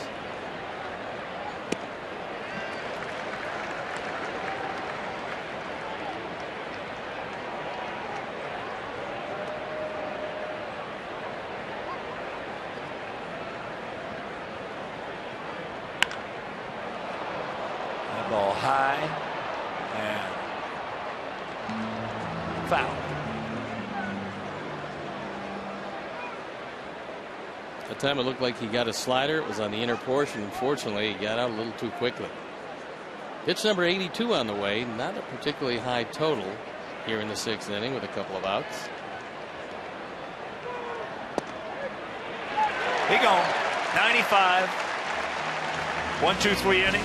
9 strikeouts for Chris. But we still trail it by 1.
Sponsored by Jeff Vukovich, your local nationwide insurance agent, serving the area for 37 years.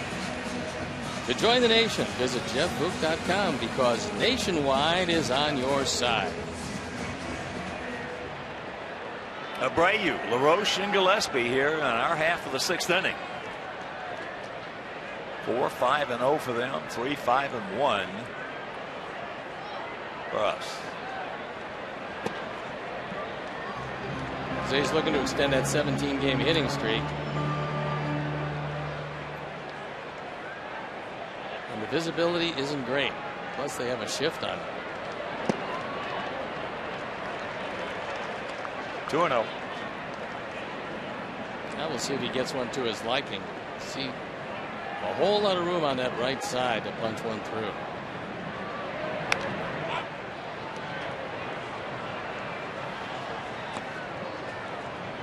That time May got lucky because he rolled a breaking ball right over the middle of the plate. And Jose fouled it straight back.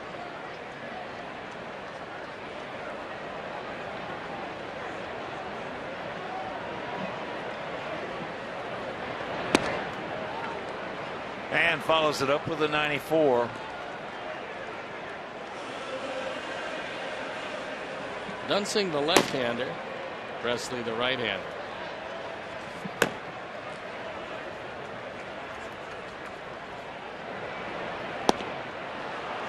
One out.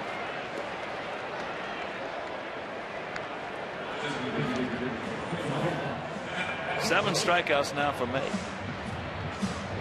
May is average right around 5 innings per start. That's one of the reasons why the bullpen is up and going.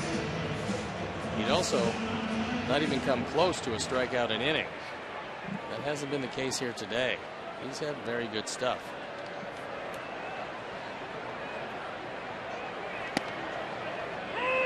Jacks it up, takes a 95-mile-an-hour fastball. Had him doubled off the right center field fence, leading off the second, came around to score.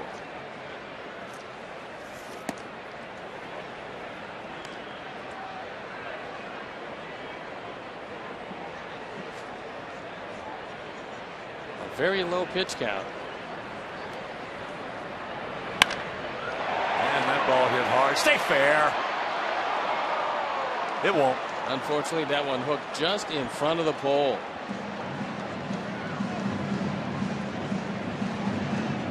That's one of the mistakes that May has been making on 0-2 pitches. The pitch is just a little too good. And he came an eyelash from seeing this a tie ball game. It's rare that pitchers will have 0-2 problems, but May has had those. Some managers can live with it, other managers cannot. That and the fact that if you have really great stuff, go right at them 0-2. Sometimes the stuff isn't that great. 8 strikeouts through 5 2/3.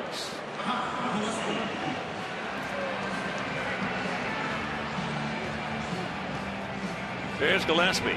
He's grounded to second. He's grounded to first. And if you're just joining us, you missed a wonderful ceremony. And retiring Paul Konerko's number 14. That's the 11th number retired by this historic franchise.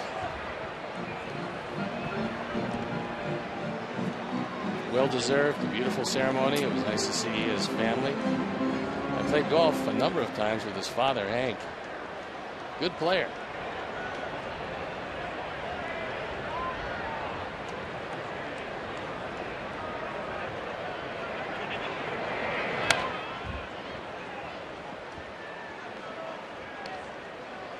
And as you would expect, getting an opportunity to throw out the first pitch.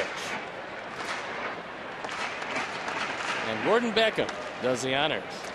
Ball actually throws it right in the zone. You would expect nothing less. One of the more accurate throwing first basemen you'll ever see. To second on a 3-6-3 and feeding the pitcher. on a 3-1.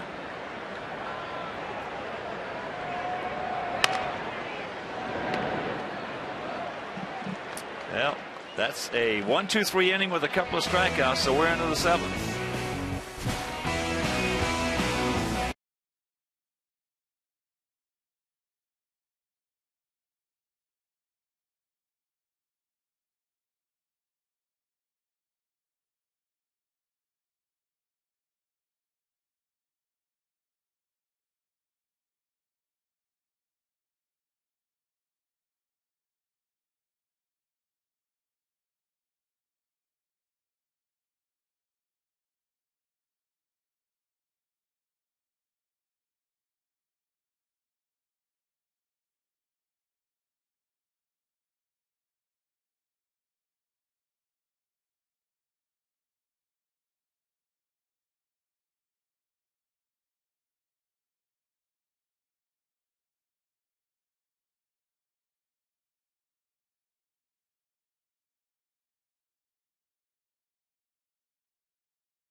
Fast-paced ball game. 4-3 bad guys. Nunez takes a fastball right there. Nunez is 1 for 2 with a homer, his first homer of the season. Coming back in the 2nd inning when they hit 2 solo shots. One by Torrey Hunter, his 7th, and Nunez his 1st. There's been 17 strikeouts combined in this game. Not unusual for Chris Sale, but unusual for Trevor May. Now, his career high is 10. He accomplished that against the Sox back in the middle of September. So he's allowed to go long enough. Looks like he will eclipse that. But the bullpen's up and going, which would lead you to believe that there's a very good chance he'll be taken down.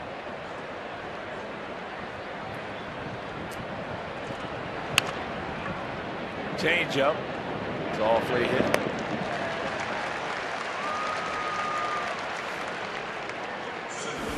Hey, Sox fans, the Xfinity Fundamentals deck overlooking left field at U.S. Cellular Field is accessible from the 100, 300, and 500 levels.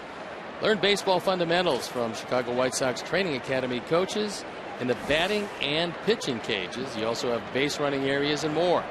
It's all from Xfinity, your home for the most live sports. Center fielder Aaron Hicks struck out twice. Went swinging at a changeup. Once called with a slider. Not surprising that all of the scoring was in the first 3 innings, because in the last 3 the visibility has gotten very bad for the hitters, which is just fine for some of us former pitchers and current people still able to pitch. We would like this visibility the whole game.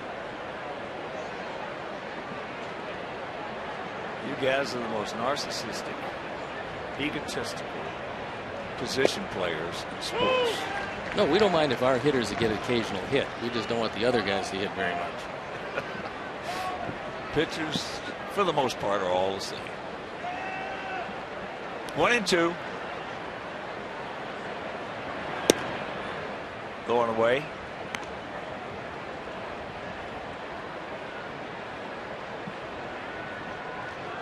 Outfield, for the most part, straight up.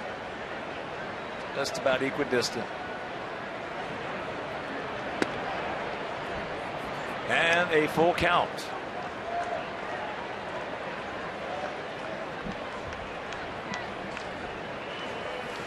This is not the man you want to walk. Hicks a strikeout victim twice, hasn't been swinging the bat real well. Backs up, makes his own hop. 2 down. Good things happen when you stay in front of the baseball, because not every hop is going to be a good one. And if you stay in front, you have your whole body to knock it down. And Sanchez had to give some ground. By giving some ground, he's able to catch that ball into his body, make sure it doesn't get by him, and retire Hicks. So here's Santana. And he reached on an error and scored, and he also struck out. One thing about Sanchez, he's turning to double play better than he turned it last year. And he looks very, very, very comfortable out there at second. The double play that he turned along with Alexei, when they turned the double play on Michael Brantley, I didn't think there was any way anybody could turn that. And he got a whole lot on the throw from low 3/4. Now we had a little more time. He threw straight over the top on the second double play he completed. That was a good turn at second base, but the first time was a spectacular turn and throw. The 0-2 pitch. He gone. Change up. 9 strikeouts now. 7th inning stretch. We trail it 4-3.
Four, 5-0 for the Twinkies. 3-5 in what has turned out to be a big one for our Sox.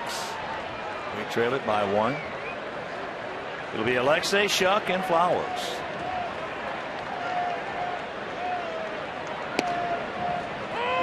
Makes the bunt, takes the strike. He's out there with a string on his back. If he has any problems at all, Paul Molitor's going to go to the bullpen. He's got a right-hander and a left-hander ready to go in case May falters. Had him way off balance. Escobar. Alexei now 1 for 3 with an RBI. Enjoy U.S. Cellular Field just like a player. You can play catch in the outfield, warm up in the bullpens, visit the dugouts, and much more. Join us for Family Field Day on Saturday, May 30th, and support Chicago White Sox charities. To purchase tickets, visit whitesoxcharities.org. So here's Shuck. He struck out on the changeup. And he's gone back to the pitcher when Little number down the first base line that May came in and made a nice play on. This is probably the best use of the curveball that Trevor May has had all year. Well, it started off very first hitter. That overhand hook that he threw that and strike him out. So where'd that come from? Doesn't throw many of them, but boy, he's used them to great advantage here today.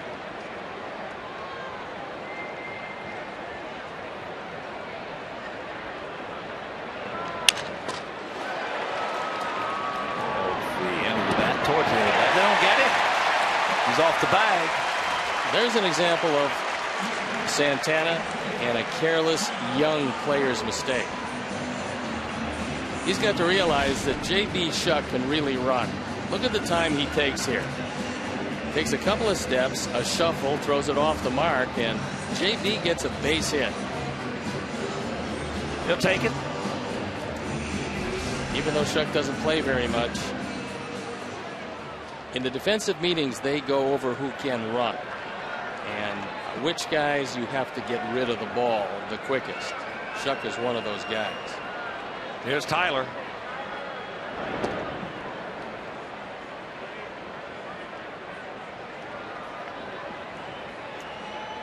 With a runner first and one out, Sox have played it at least 20% of the time. Twins pitchers have given one up 24% of the time, with the league average at 25.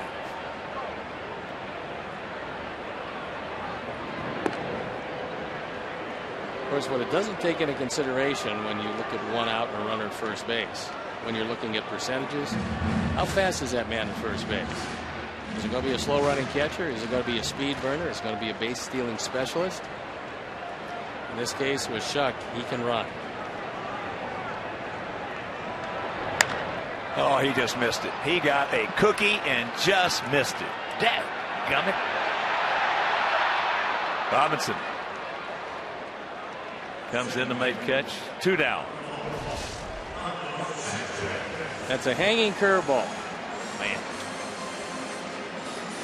And when you get one hanging up in the strike zone, a lot of times they go out of the ballpark. That time he popped it straight up. Well, the biggest thing about that play by Santana, whether it's been an error or a hit, is it gives us a chance to turn our lineup over with just 2 innings to go. Gap out there in right center, if Carlos can find it.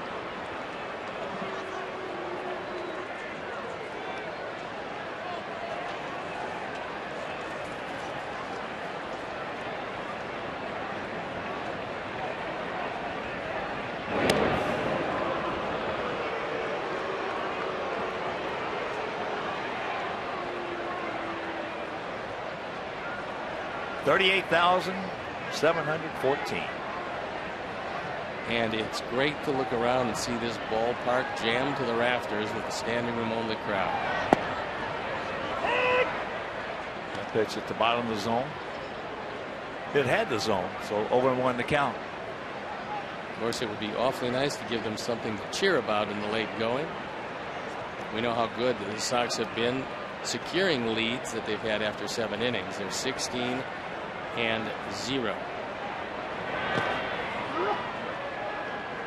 That's low. 1-1. Sox have tried to steal 1 base against Suzuki, and they were unsuccessful as he gunned down Ramirez in the second. So now it's Aaron Thompson, who got a loss tacked on him yesterday, who's joined Presley in the pen. Big pitch here, the 1-1. So now May has the advantage. Ball and 2 strikes. Finale tomorrow afternoon. Make your plans to be with us. That'll be Jose Quintana against Kyle Gibson. Now, if you can't make it, that game will be over Comcast Sports Net.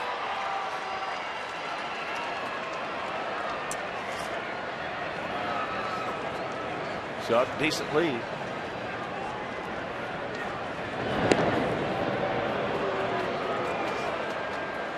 That's the question of where Robin wants to roll the dice and have maybe a couple of leadoff guys starting us off next inning.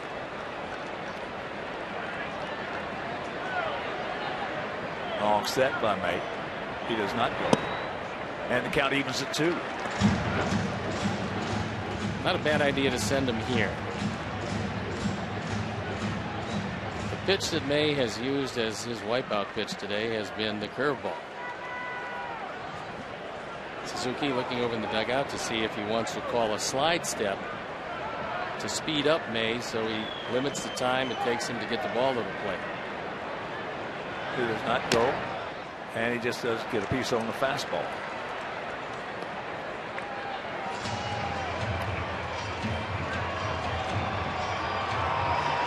Adam Eaton certainly hoping that this inning is kept alive. Adam is 2 for 3. RBI triple, and run scored, and a single. And that's flipped into the seats for a souvenir.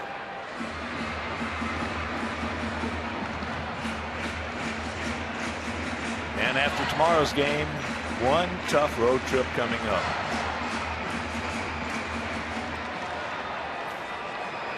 A 3 with Toronto, and the Blue Jays, who are not off to a great start, still playing very well in their ballpark. And then the doubleheader, the makeup doubleheader in Baltimore, followed by 3 with Houston and 3 with the suddenly offensive Texas Rangers. They are putting some points on the board like they did today. 15-4, they beat the Yankees. That was at Yankee Stadium. And in their own park, they're starting to hit the ball. Now, the pitching has been sketchy, but the offense has come to life. As he gets him, all speed, and we're into the 8th.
Chris Sale has 10 strikeouts, the 20th time in his career a double-digit strikeout game.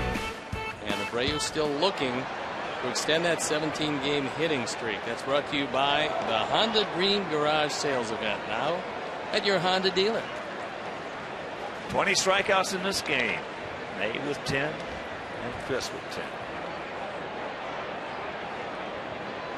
Dozier.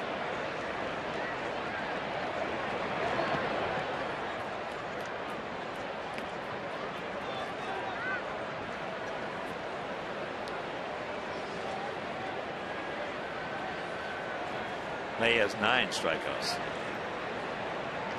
19 strikeouts.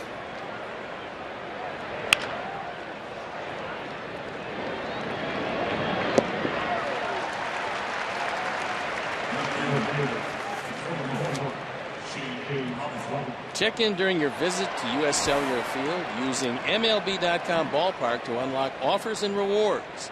It's the official U.S. Cellular Field Ballpark app.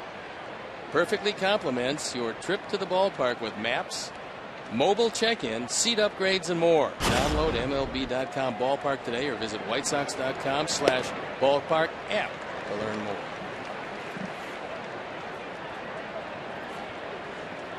Robinson 1 for 3 with an RBI.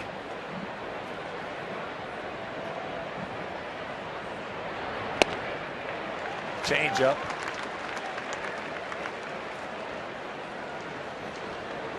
Dan Jennings and Jake Petrichka. See Mark Salas. He's in your picture. He's acting as the bullpen coach today. That's the can of corn.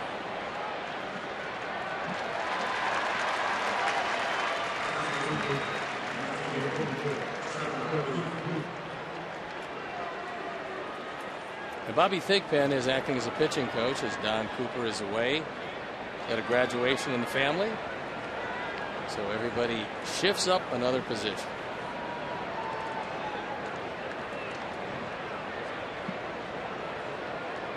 First baseman Trevor Plouffe 1 for 3 with an RBI. Just tuning in, they scored 2 in the second. We scored 1 in the second. They scored 2 in the third. We scored 2 in the third. Then the shadows came. And once the shadows come, chances are not going to be a whole bunch of scoring. Especially with Chris's breaking ball and then that good curveball that Trevor May has been throwing. Plouffe is thinking about hitting the ball out of the ballpark. He's very strong. He realizes it's a one-run game and they could use some insurance. Well, if he's not thinking that, then he's not thinking right. He needs to let it all go if Chris will oblige by getting it middle in. He'll just as soon stay away here at the 106 pitch mark. Every guy that has power like Plouffe, when he gets up there, nobody on 2 out is thinking about taking it out.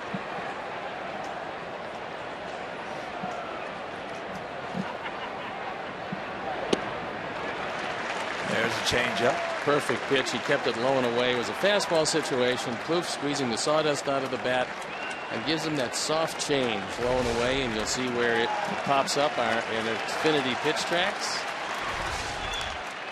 And rushes that one at 94. In on the hands. That's 2 tough pitches right there.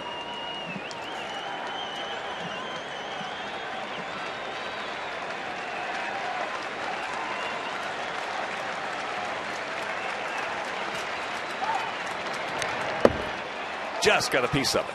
I'm not sure how he did. That was a fastball. Not only was 95, but it was a good 4 or 5 inches off the outside corner. You'll see where the number 7 appears. Plouffe does a good job of extension of just getting a piece of it. Uh-oh. He came close. He made a mistake right there and got away with it on that change. You could see he gave that one away. That's one of the few he's done that. Fortunately, he got it off the end and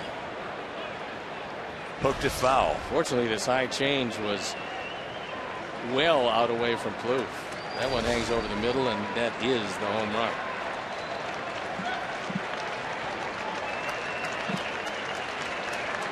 Payoff.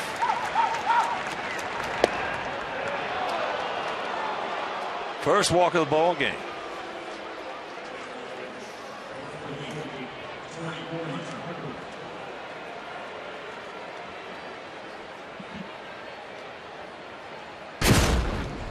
In the second inning, our 4th drive of the game is a home run by Torrey Hunter.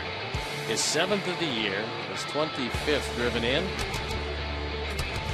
And at the time, it made it a 1-0 game.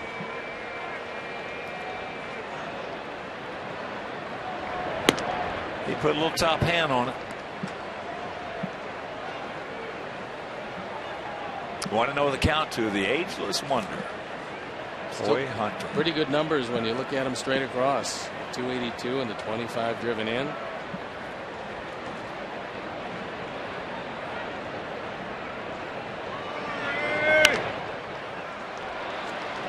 In the right field, Jimmy Shuck. And we'll go to the bottom of the 8th. We got 6 outs to just get at least one.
Thompson coming in. He was in last night's game.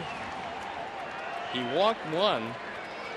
That walk eventually scored, costing him his first loss of the year. So Thompson on for the 22nd time. He's been a busy man. So May was impressive. There's that ball deep into right center field. And look at the play by Aaron Hicks. Look at the play by Aaron Hicks. Second time in as many days that Aaron Hicks has literally perpetrated highway robbery. This looks like it's going to be the second triple by Adam Eaton. Here's our Xfinity Speed replay as Hicks comes out of nowhere, dives, makes the catch. Wow. If he hits the ground and that ball comes out, that's got a chance to be an inside the Parker. Speed replay is brought to you by Xfinity, your home for the most live sports. That's the first rule in baseball. You got to catch the ball, and catch it he can. That got it. So here's Cabrera.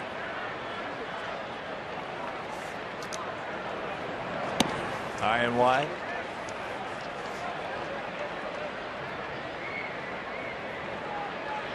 What a play.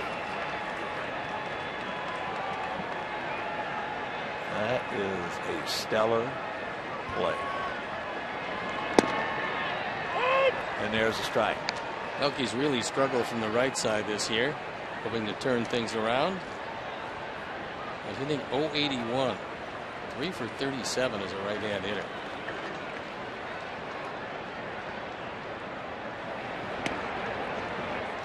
Abreu on deck.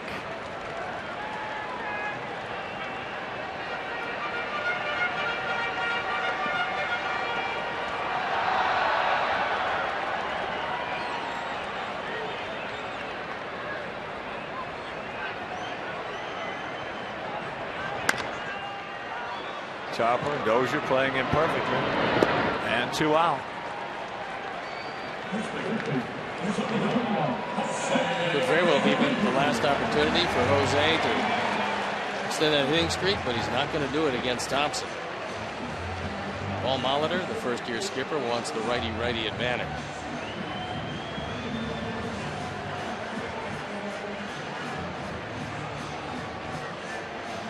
So, as Thompson runs out, We'll step out and be back after these messages.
Official White Sox debit card. Only available at your local Wintrust Community Bank. Go to wintrust.com/White Sox to learn more. Wintrust, member FDIC. And Blaine Boyer comes into the game at 1-1. His ERA a little under 2.5 on for the 21st time. And he's going head to head with a man who wants to extend that hitting streak. They got a shift on for him. He's got plenty of room on the right side. But right here, I don't think he's thinking much about that hitting. I think he's thinking about trying to tie this ball game up. 2 out, nobody on. Looking for number 7. He's hit 6 of them previously. Boyer originally out of the Braves organization. 3rd pick. Big gap in left center. Right at the first baseman, who's playing way off Trevor Plouffe. Meanwhile, we're into the 9th. We need 1 to tie.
Our Mazda replay is the afternoon of Chris Sale, who went 8 innings, gave up 4 runs on 5 hits, struck out 10, walked only 1. He was in command most of the time. Had some early problems, gave up 2 home runs in the second, a couple more runs in the third. That was it. But he'll leave trailing this one after a fine job. Giving way to Jake Petrichka. He's 0-1, his ERA 3.86, on for the 14th time. Opponents hitting 3.19, but that was largely when he came back off the disabled list. Lately, the sinker's been working very well, and he's throwing a lot of ground balls. Yeah, Chris was good. That error in the third inning cost him.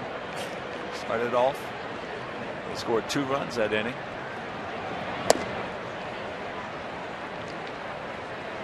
As there's ball 1 to Suzuki. Kurt is 0 for 2. He also was hit by a pitch.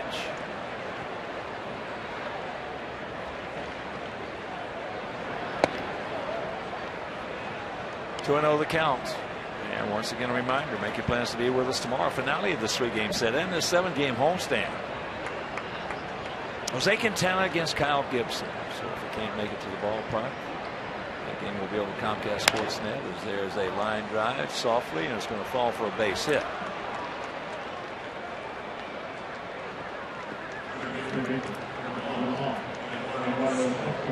That'll bring up Eduardo Escobar. 0 for 3.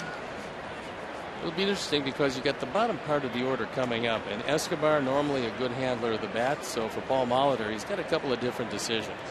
One, he can either bunt with Escobar, who does not have a sacrifice this year, or a hit and run is always a good play.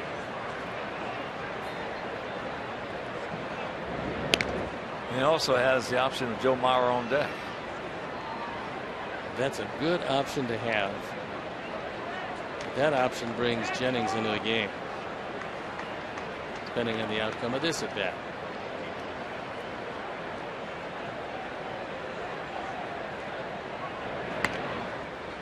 That'll get the job done. So with Dozier on deck, after Mauer comes up to the plate and is announced, let's see what Robin wants to do. Well, the problem with the sacrifice there, as we saw, and it was a good sacrifice, is that you can pitch around Mauer.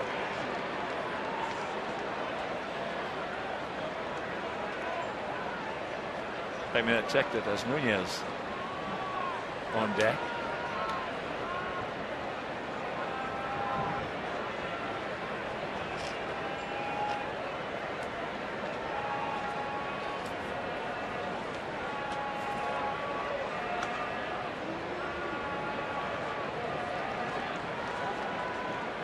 And they're going to put him on.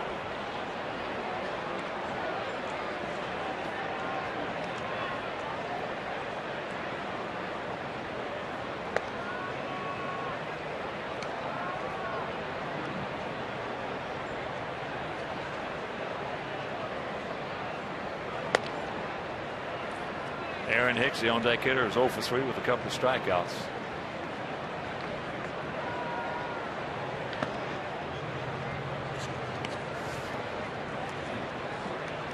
Glenn Perkins, their closer, throwing in the pen, and there you see problems with a sacrifice when you have one of the best hitters in baseball in a pinch hitting role, but you've just opened up first base. So now you leave it to Hicks and Santana, barring a double play.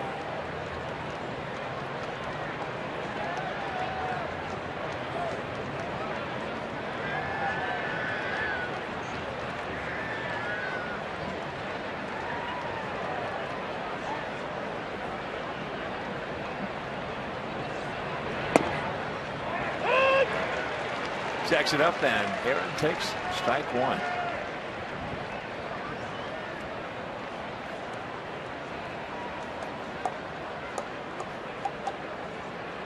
Outfield for the most part straight up, bit of a gap out there in left center.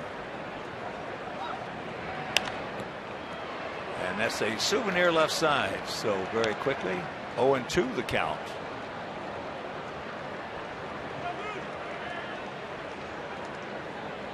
Hicks would certainly love to contribute offensively, but his contributions have been 2 spectacular plays in center field. One last night and one here today. And if they do hang on to win, that would be the game saver.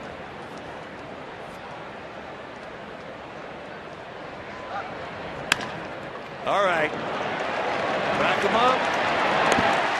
Yes. We'll go to the bottom of the ninth. We need one to tie.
You can watch real-time highlights, live look-ins, and more. MLB.TV Premium includes a free at-bat 15 subscription. You can watch at home, in the office, or on the go. Blackout and other restrictions apply. So visit MLB.TV for details. And now, the closer comes into the ball game, and it's Glenn Perkins. His ERA 140, 15 for 15 in save opportunities. One of the big reasons why the Twins are sitting in third place. He's got a pretty good fastball, much better than in the days when he was starting, and he'll look in at Adam LaRoche to lead it off. So the Mark Burley lookalikes, first pitch, taken for a strike.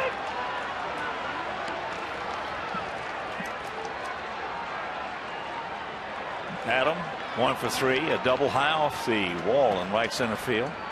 Then he came around to score. That ball deep in left field. Robinson shading his eyes right at the track.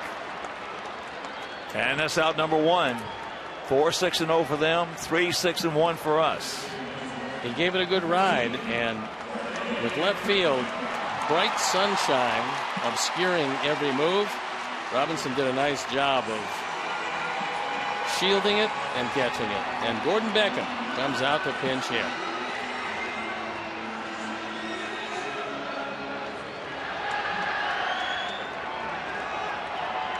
Gordon has seen Perkins pretty well. Breaking ball strike. He's faced him 18 times, has 6 hits, 5 of which stayed in the park. As a pinch hitter last night, he drew the walk and wound up scoring the winning run. That coming in the 8th inning.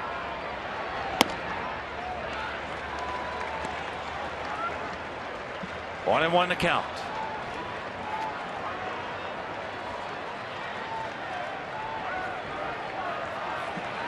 Right here.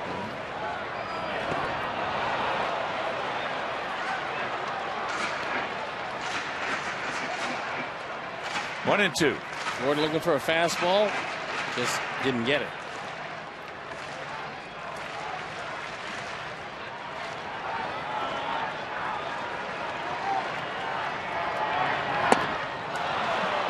Two down.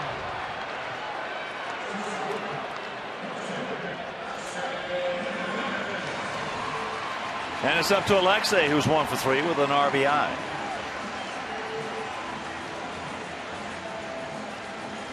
Alexei, 8 for 31 lifetime off Perkins with a home run.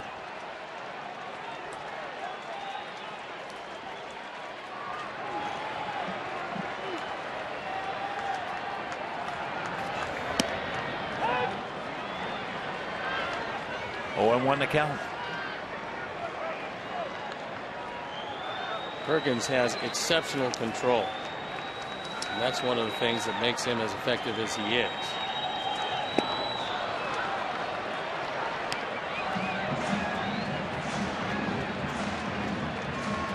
He's walked 1 in 20 innings.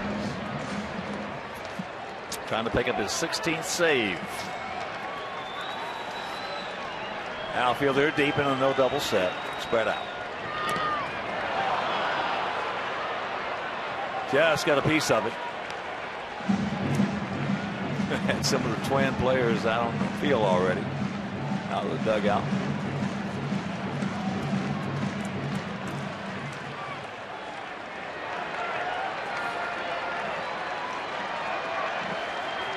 Keep it going, Alexa.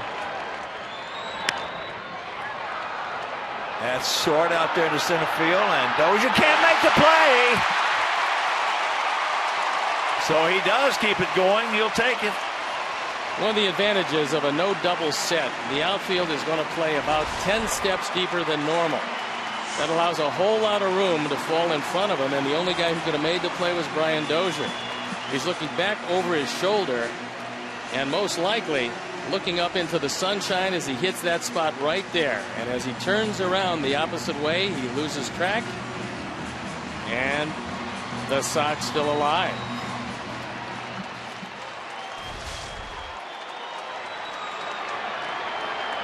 So here's Shuck.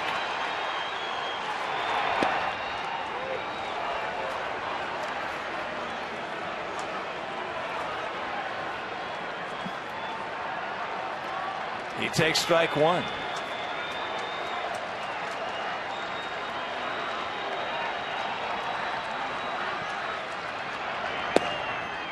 And it evens. Tyler Flowers on deck. Jose Garcia nursing that very sore right knee.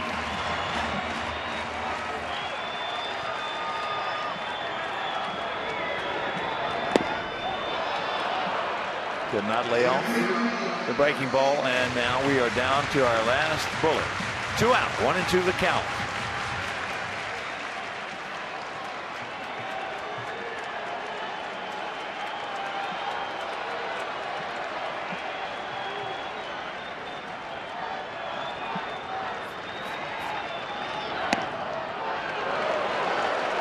A little bit high.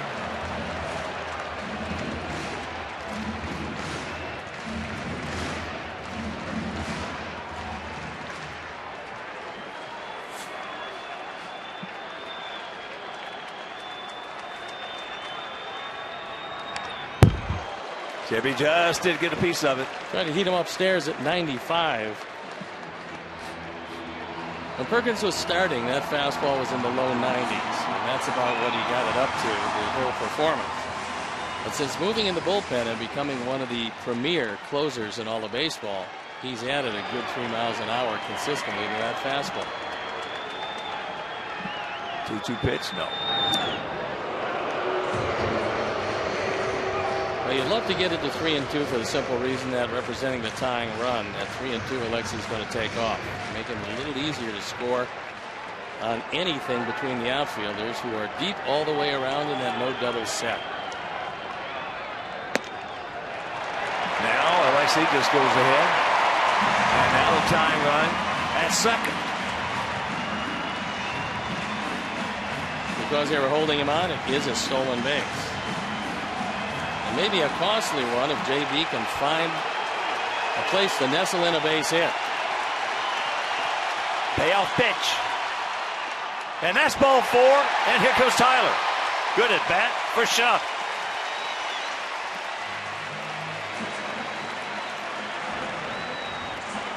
It's going to take Kurt Suzuki out from behind the plate to have a word with Perkins.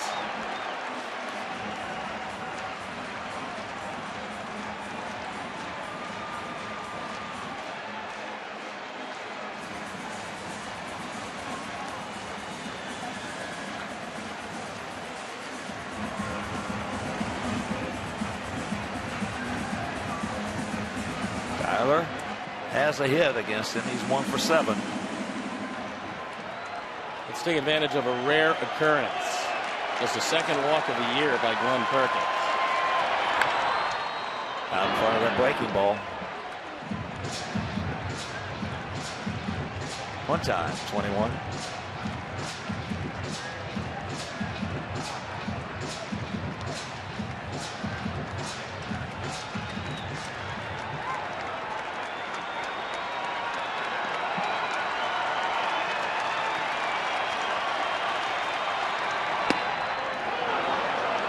There it was. Could not pull the trigger. They looked at a slow breaking ball on the first pitch, then they looked at 95 on the inside corner. Suzuki wants it there, and Perkins fills up the glove in the perfect spot. 0-2.